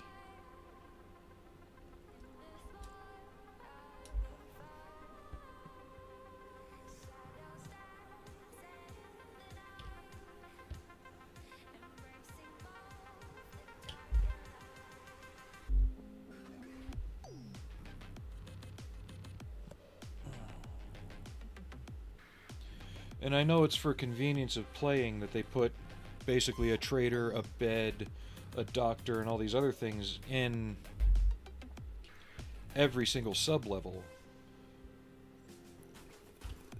When before it was nice, or it was interesting that, you know, you go to Agriprom in the original game, right?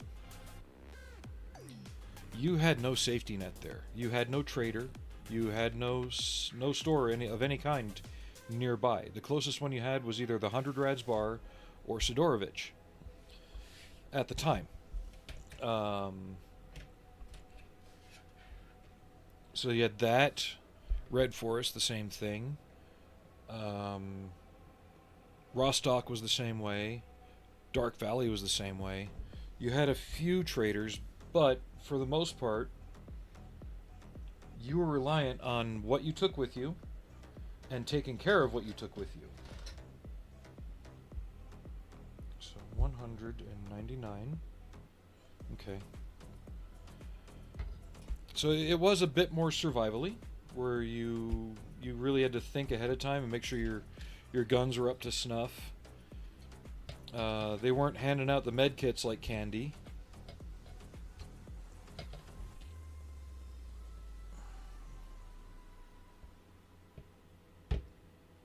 I need 2 number 125s, wherever the hell they are.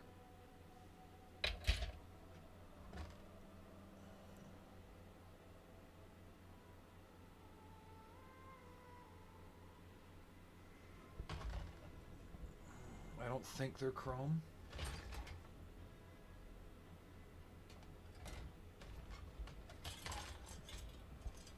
There they are.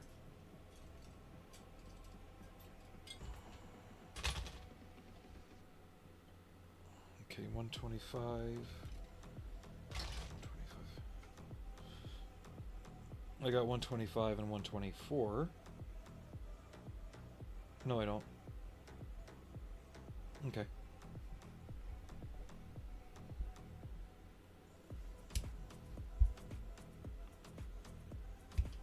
So tomorrow's stream may be more of this truck. I may let it sit and cure for a day. If it's not, it'll probably be the Wasteland Warrior figure that I printed out. Looked into it more. I haven't been able to message Ritual Casting about it, but the more I look at it, and the more I look at the artwork and the photo shoots that she made back in the late 90s, early 2000s,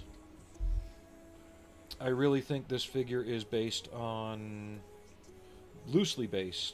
extremely loosely based, on Julie Strain from Heavy Metal 2000.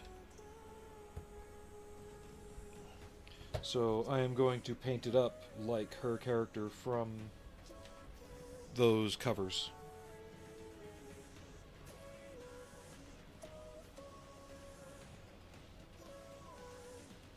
Okay, this one goes here.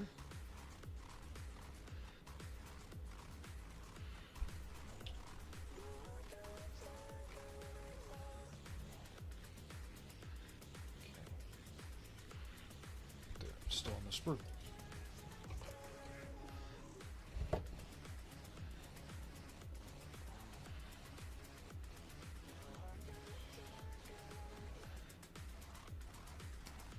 And once she is done,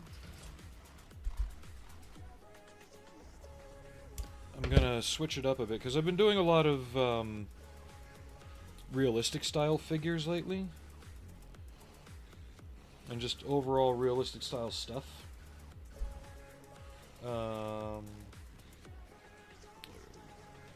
Printing out the Red Hood from Nike Goddess of Victory.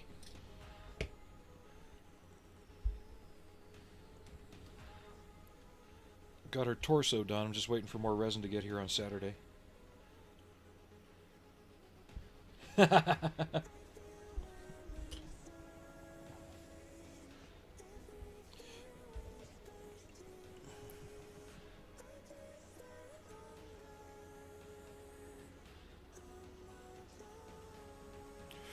Oh! Yeah, I'm using the nippers I've gotten with all my 3D printers. If I want to do steel, where'd it go?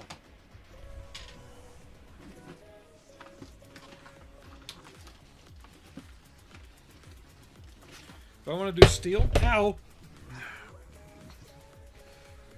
That's what those are for. Right in there. Or I have a pair of side cutters too, but they're buried even further in the drawer.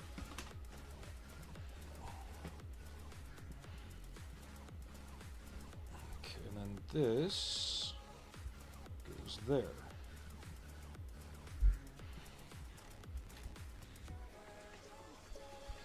Yeah, I've never had a pair of God Hand nippers.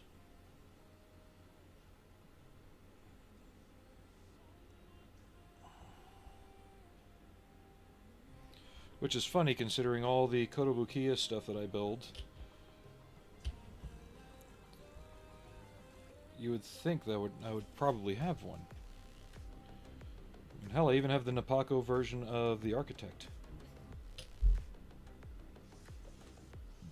Okay.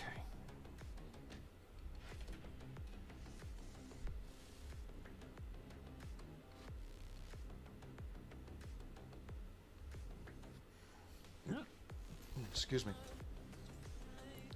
So it looks like this glues into there.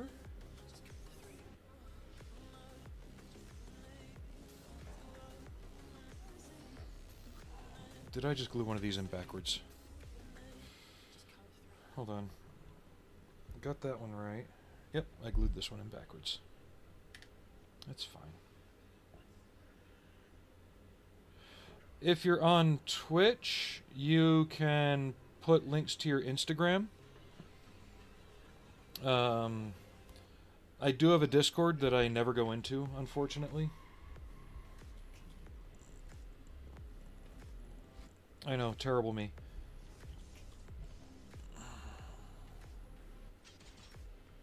But yeah, if you have an Instagram and you're on Twitch chat, you can upload links there. Unfortunately, YouTube chat doesn't allow links. Okay, so...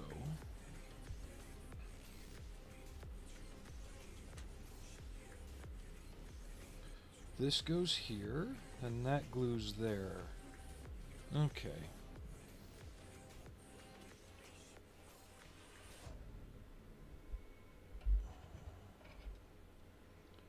Something don't feel right. Okay, now I got it. Hooray! Kinda got it. Don't got it. Okay, got it again.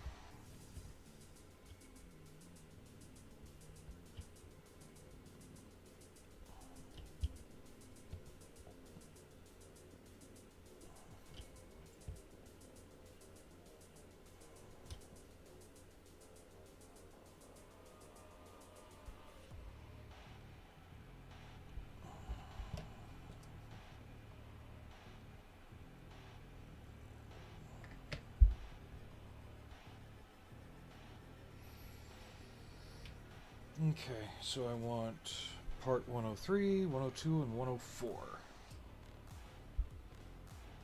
Wherever the hell they went.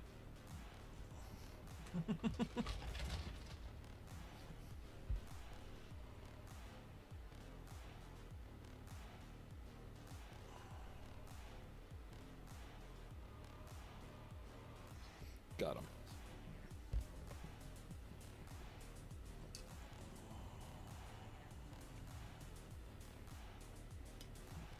Okay, give me one. Oh, no, that's my own link. Never mind. I thought you posted a link. Okay, that there.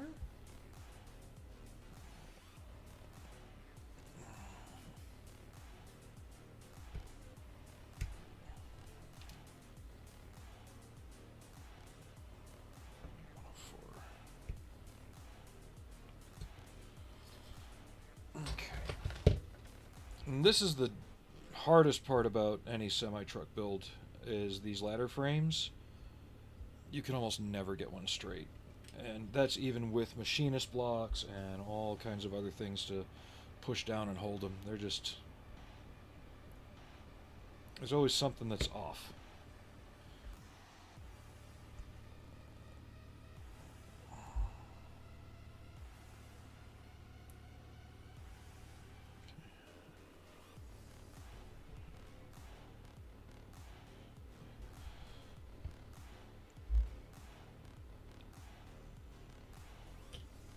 So what I did for that, I gotta find my paints.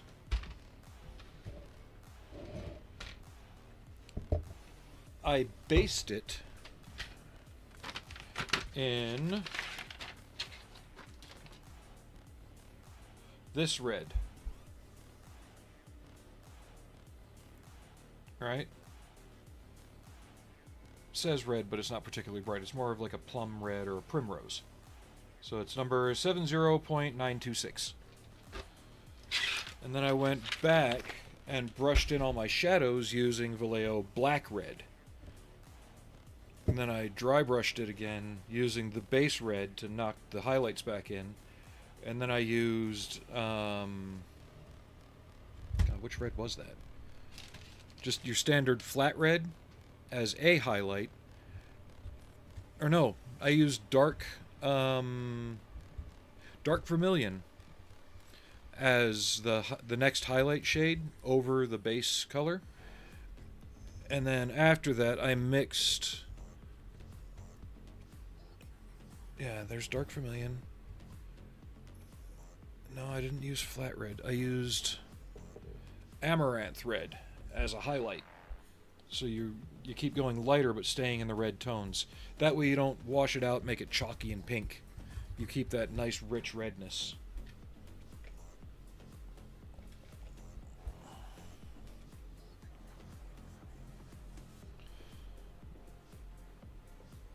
And that was actually a spare torso too.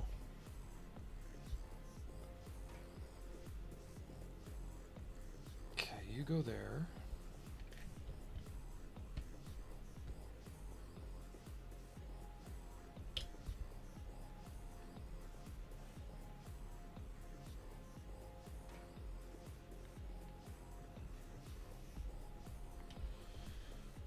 And then you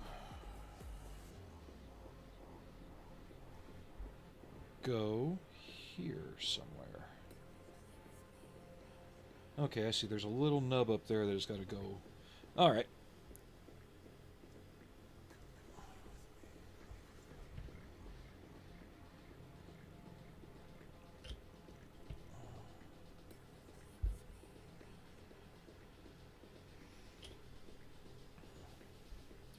I miss the days they used to have those races in, like, Miami on the streets.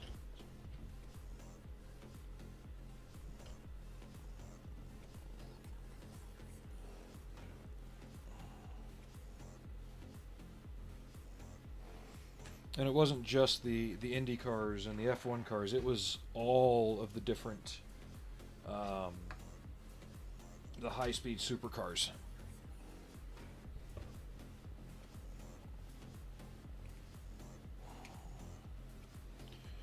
Yeah, so this is supposed to have all the lights glued to it. We're not doing the lights yet. Obviously, that'll be at the end. But when you are using these lights, if you have any kind of silver or aluminum, backpaint them. And that way they bounce the light a little more and they show up better when they're on the model.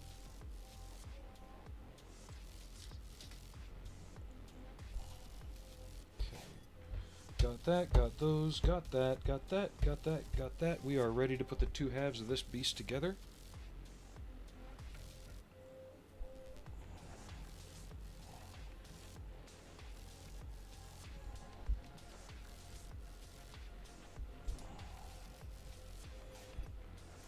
I'm going to need a different brush for this.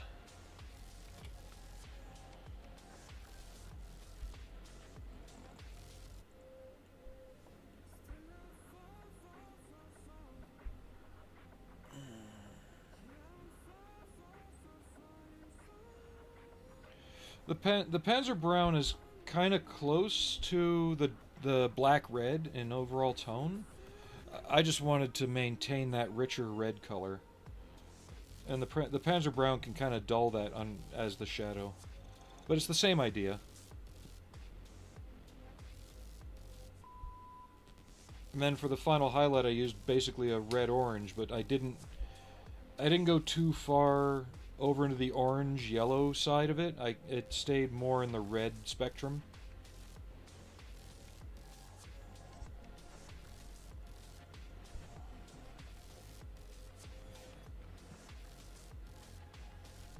Because once you get out of that red spectrum, that's when things start feeling a little chalky and desaturated.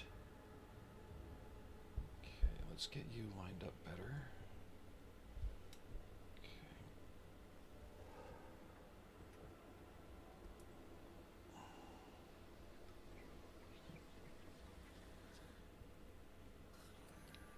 There's that.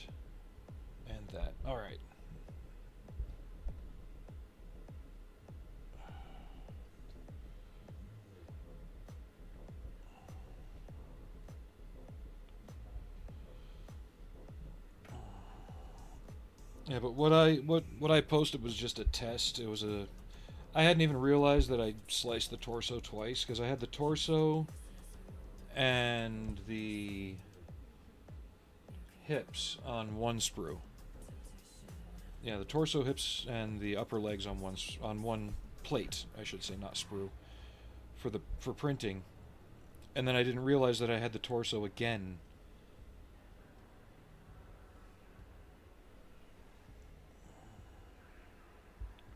on another plate.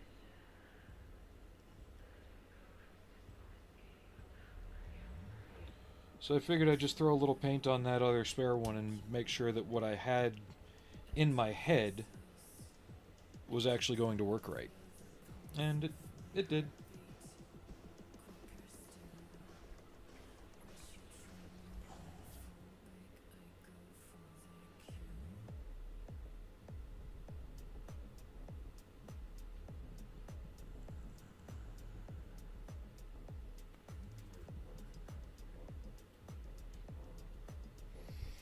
Oh, it's happening. It's happening here too. Um,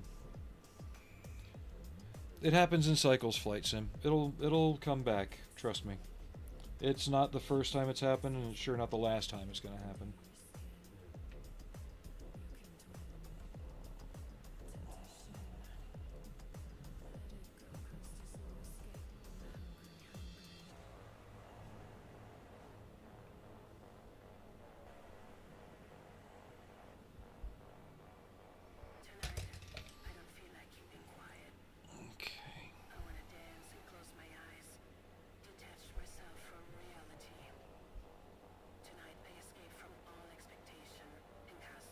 Yeah, there's some warping right there. Hopefully as I get the engine and everything glued in, it'll straighten it out more.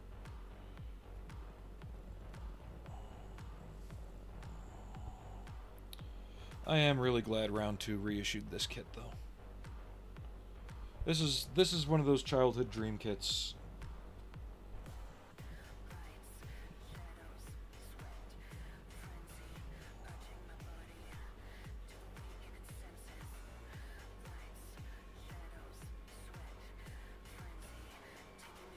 How does that go on there?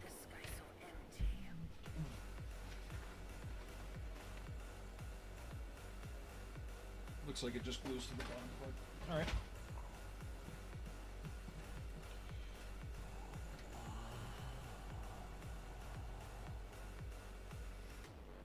Yeah, I'm gonna go with it like that.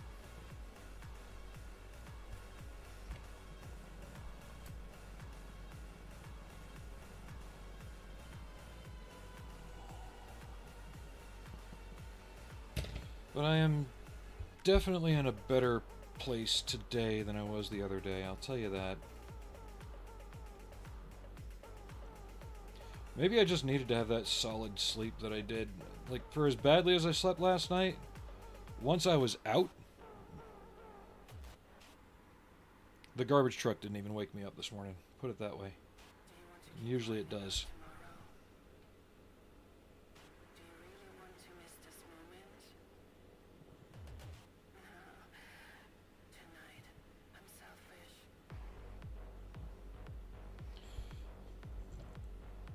See?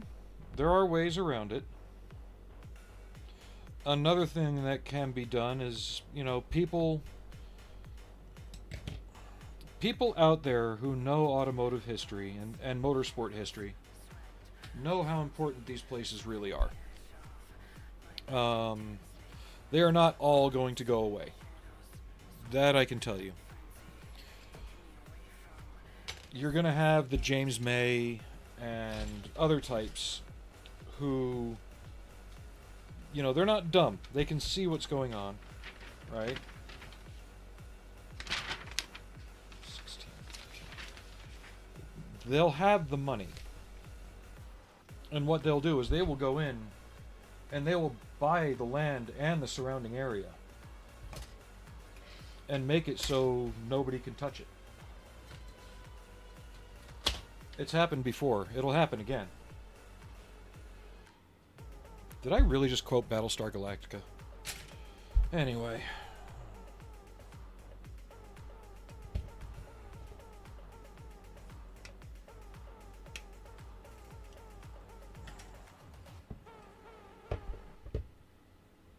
Aries, you're not helping.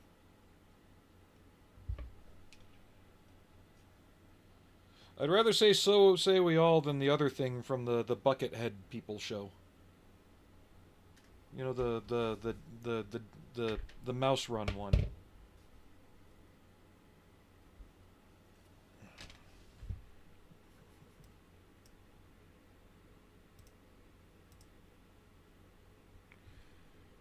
Okay. What do we want to hear now?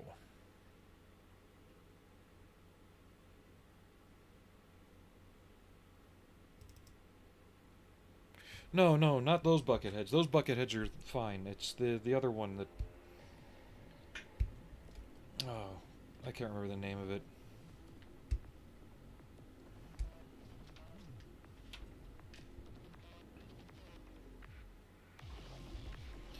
Shows you how much I care about it if I can't remember the name of it. Which is a shame because I used to care about it a lot. Until they ruined it.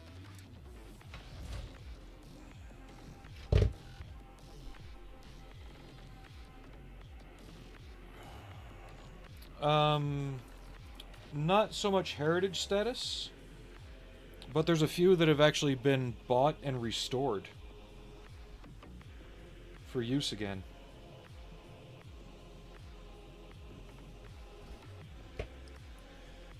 Because I think people are beginning to see that there is a need for this stuff, you know? People complain about street racing. Well, give me a place to go where I can pay $10 and have a awesome evening destroying my car, you know? I don't mean that me, but in general.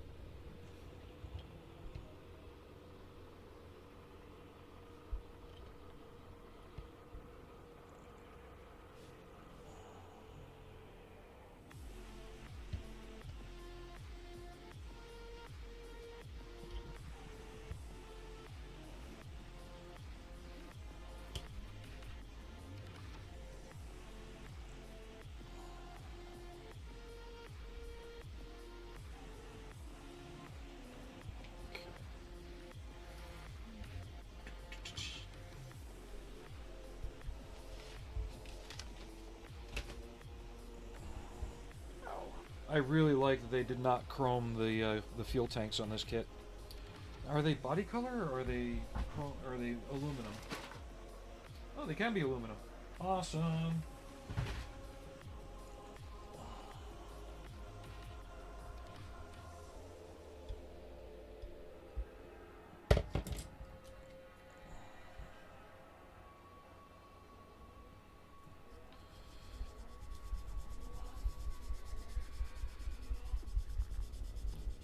Another thing you have to look at, though, is when's the last time some of these tracks were really used. There's a reason they went to disrepair.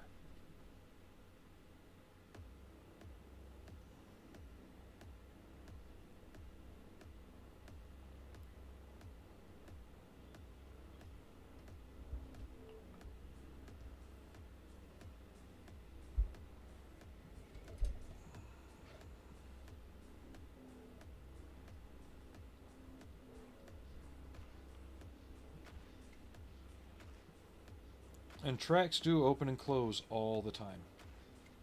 We may not see it, but it happens.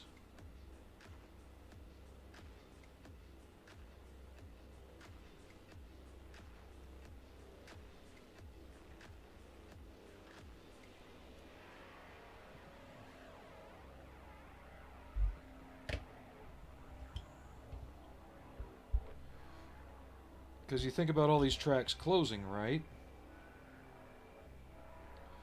Did you know that the GM test track is for sale?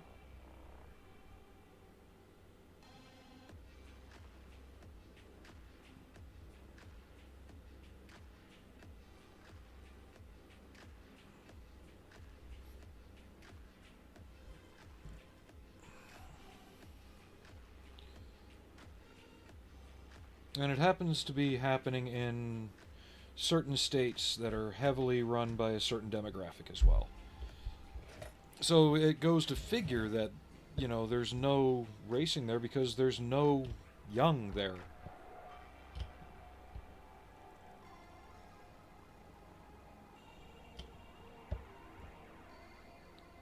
And I get it that racing isn't just a young person's thing, but let's face it, historically it has been predominantly a 20s to 40s age group kind of activity. Sometimes you get old codgers my age in there, or older, that know their stuff, but back in the day they were the ones that were in their 20s and 40s making their name and making stuff happen.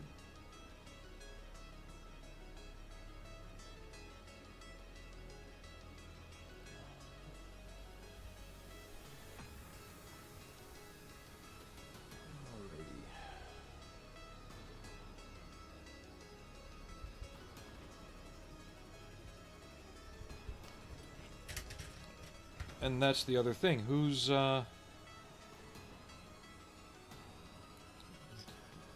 Can you name any dragsters right now? Any drag racers? Like Jungle Jim? Do you know any drag racers' names?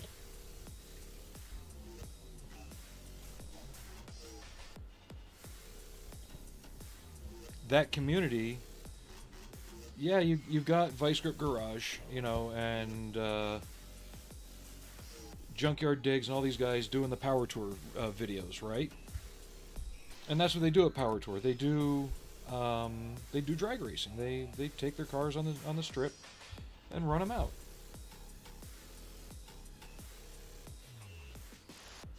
But it's not like it used to be back in the day, right? Now it's a lot of the import stuff. Now it's the burnout pits. Now it's, you know, and because the burnout pits, they are a healthy alternative to the freaking intersection takeovers. But that's the thing to do with the cars these days. It's not about seeing who's got the most power to go in that quarter mile the fastest. It's who can spin around and make smoke and do this and that. It's radically changed from what it used to be.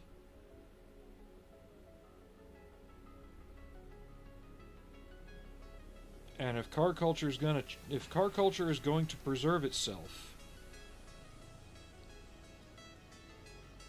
it needs to stabilize a bit more and have that dedicated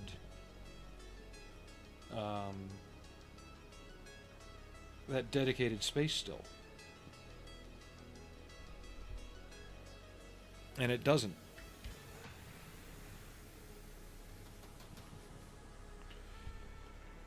Like there's no burnout pits near where I live. You know, I can't just get in my car and go to a burnout pit.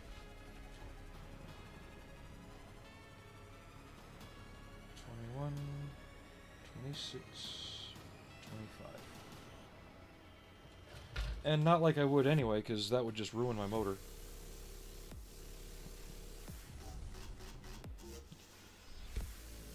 Well, track racing is now drifting. There are drift tracks here.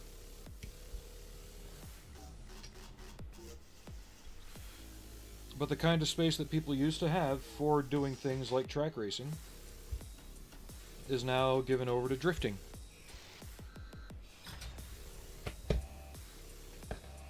So instead of having the cars set up to handle the best, where they maintain traction in the chicanes and move through and actually move properly, now it's about breaking that traction and sliding sideways. Again, that's fine.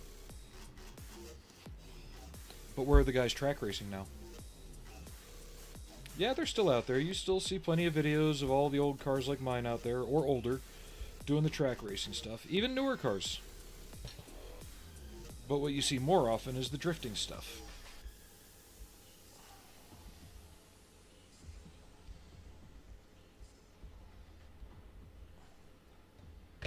Nothing wrong with drifting, but kind of like the burnout pits, it's more likely you're going to break shit.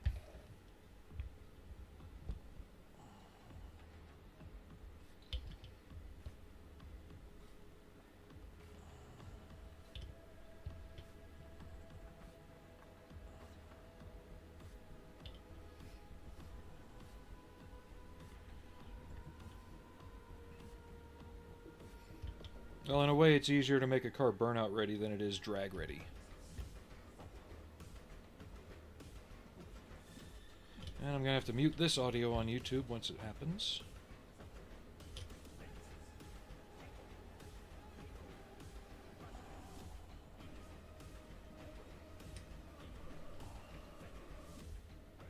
I'm just telling you how things are changing and why it's changing. So the sport itself is still alive, but the things we're doing in it and with it have changed. You know? I bet if they made the next Fast and Furious about quarter-mile drag racing, right? Like, honest to goodness, real quarter-mile drag racing, you would see a resurgence in those kinds of cars. And I don't mean the street racing type where you get the Civics and stuff like that doing stoplight races, right? But I'm talking legit quarter-mile drag races. We're talking, you know, American Graffiti 2, Milner's at the race kind of stuff. 29, 30. And I probably lost everybody with that reference.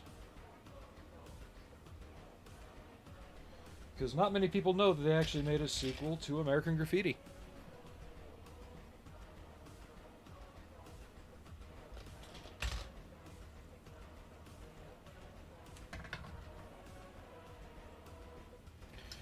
Is this kit really mostly frame? It's looking that way.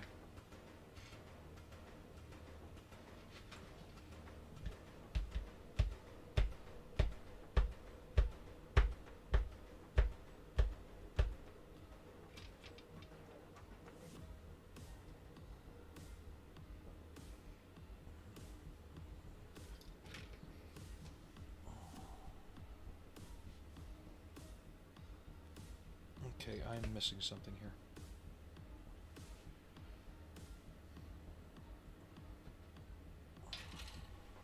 I don't think they're chrome pieces, but we'll see.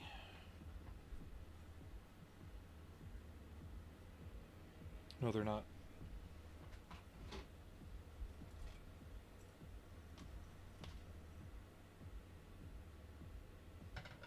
There they are.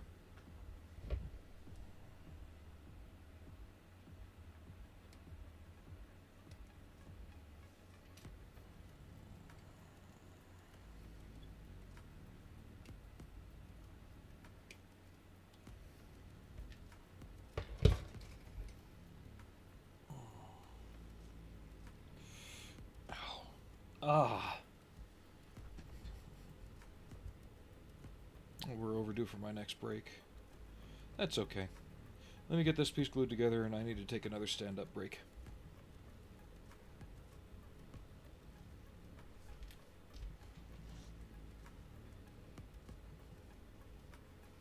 But no, in order to recover car culture as it were,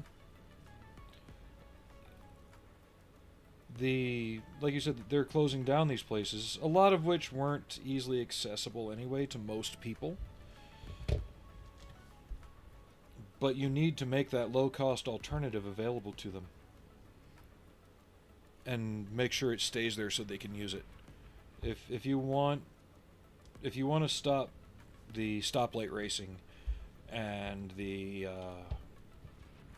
burnout takeovers, those intersection takeovers you always see the videos of, if you want to stop that stuff, or at least mitigate it, you have to have an affordable and safe alternative place for them to do it.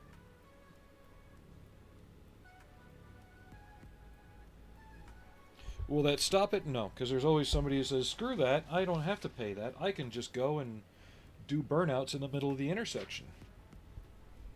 Have fun, you're going to get arrested, but that's okay.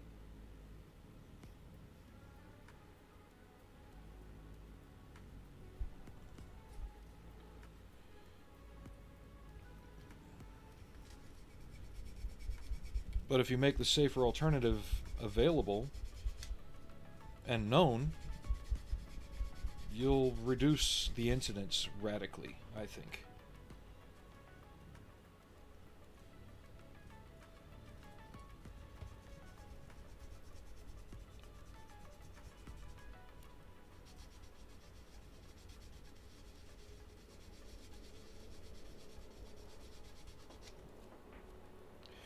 And that's also how a lot of names got made back in the day, like Moog and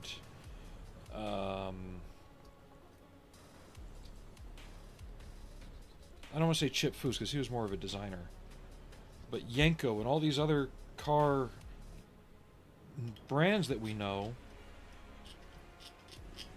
were essentially auto dealerships at the time that would make special cars and race them.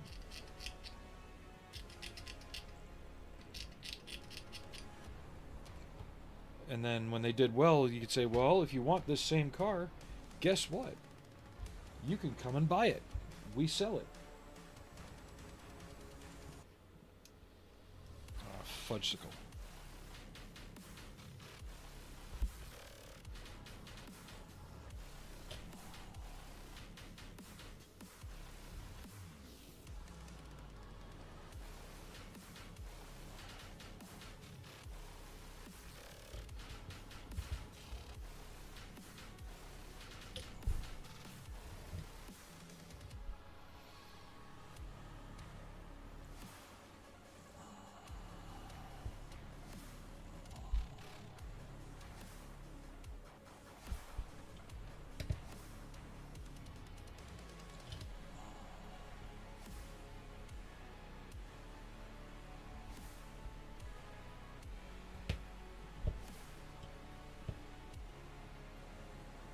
Yeah, but the end all be all is we have to keep some of them or else it's going to get a lot worse.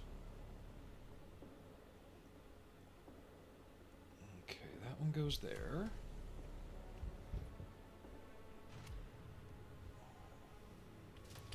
And yes, all this stuff gets painted the same dark blue color.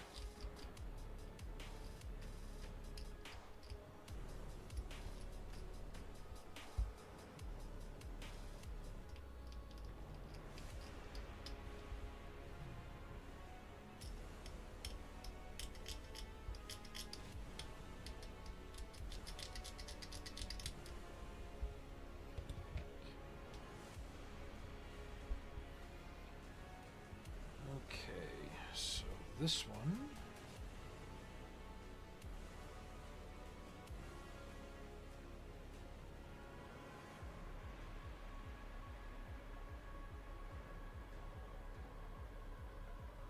Aha, goes here.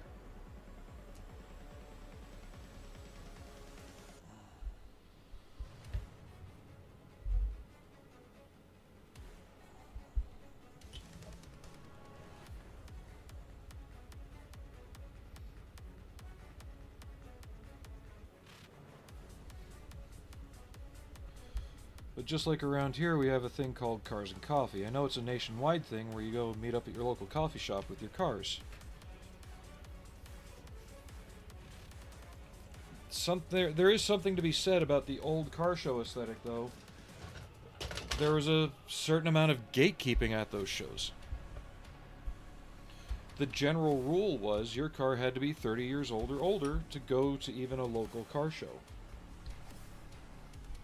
And now you got people showing up in like unmodified Corvettes, you know, that are brand new. It's like, that's not exactly car show stuff. That's okay. You got a big wallet, you know. You're not fostering the environment that the kid with the 74 Nova with some rust and some bad paint, he's not going to feel very good about bringing his car out to those places. Right? And that's kind of what the old idea was about, is you wanted to create an environment where it was a work in progress, but you were showing off what you were doing, you know? Not the size of your bank account.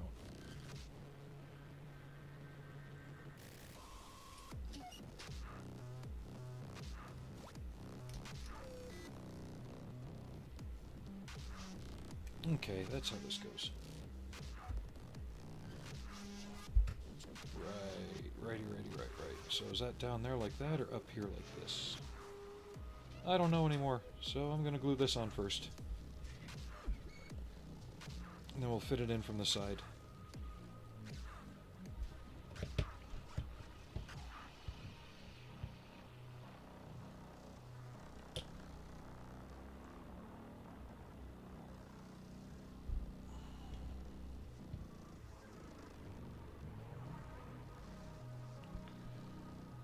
Actually, we're coming up on 2 hours and 30 minutes. I'll probably just finish off this last half hour.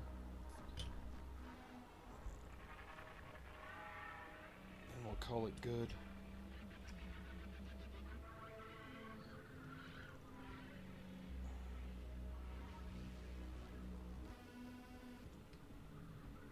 But we've actually got quite a bit done today. Once it's all dried up, we'll be able to do some painting on it.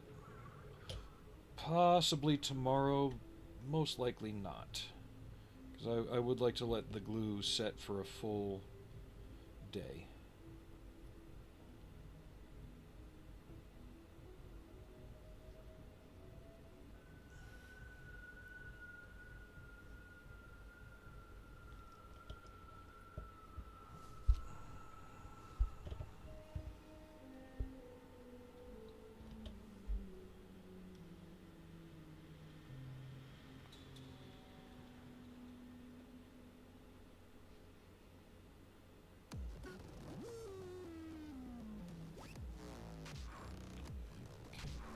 Let me get something a bit different on.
And we haven't even got to doing the rear suspension or the fifth wheel for the trailer yet. We're still at the front end here. All the ancillary stuff. You got the battery box, air filter, probably air tank for the brake system, steering gearbox, which I have to hook all that crap up still. So there's a lot still.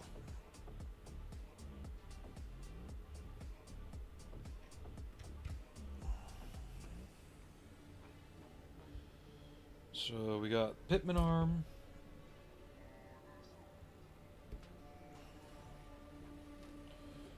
Is it the drag link? Looks like.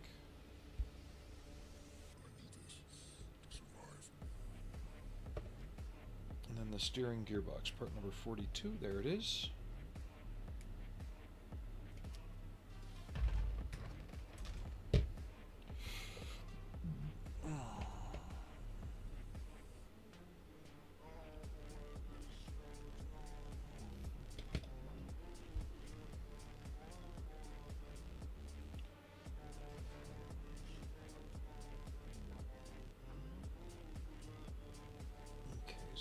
This goes like this.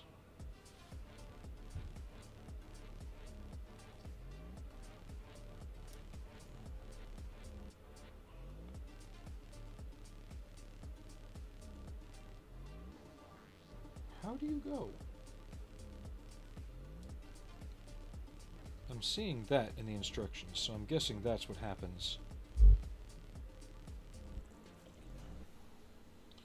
The positive locations on these isn't always the best. Like on the Caterpillar bulldozer, Oh, that's going to be one hellacious kit. Half the parts that go in the engine, I have to refer to pictures of the real thing on Google to even build. Okay, and then that goes there.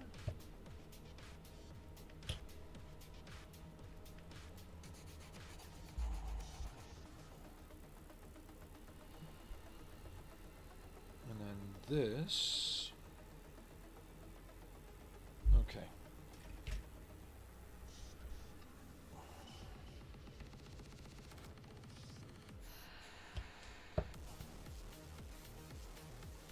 Goes here. And there. So we're going to hook you in there first. And bring you around. And try and finagle you in.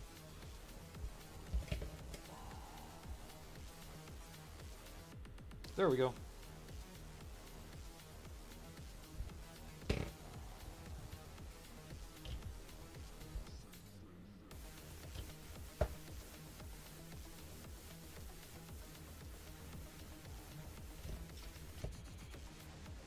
Yep, there. And then this plate goes on.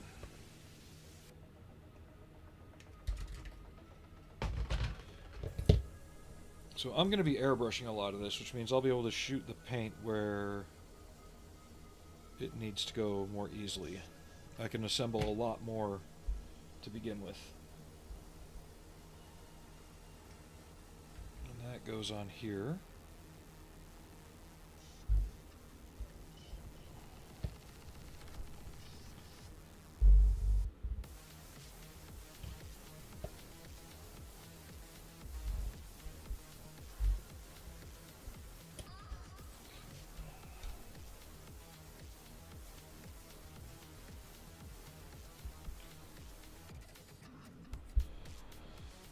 But I think with that, we are going to draw today's stream to a close. It is a little early, but I have glued a lot together that does need to sit and dry.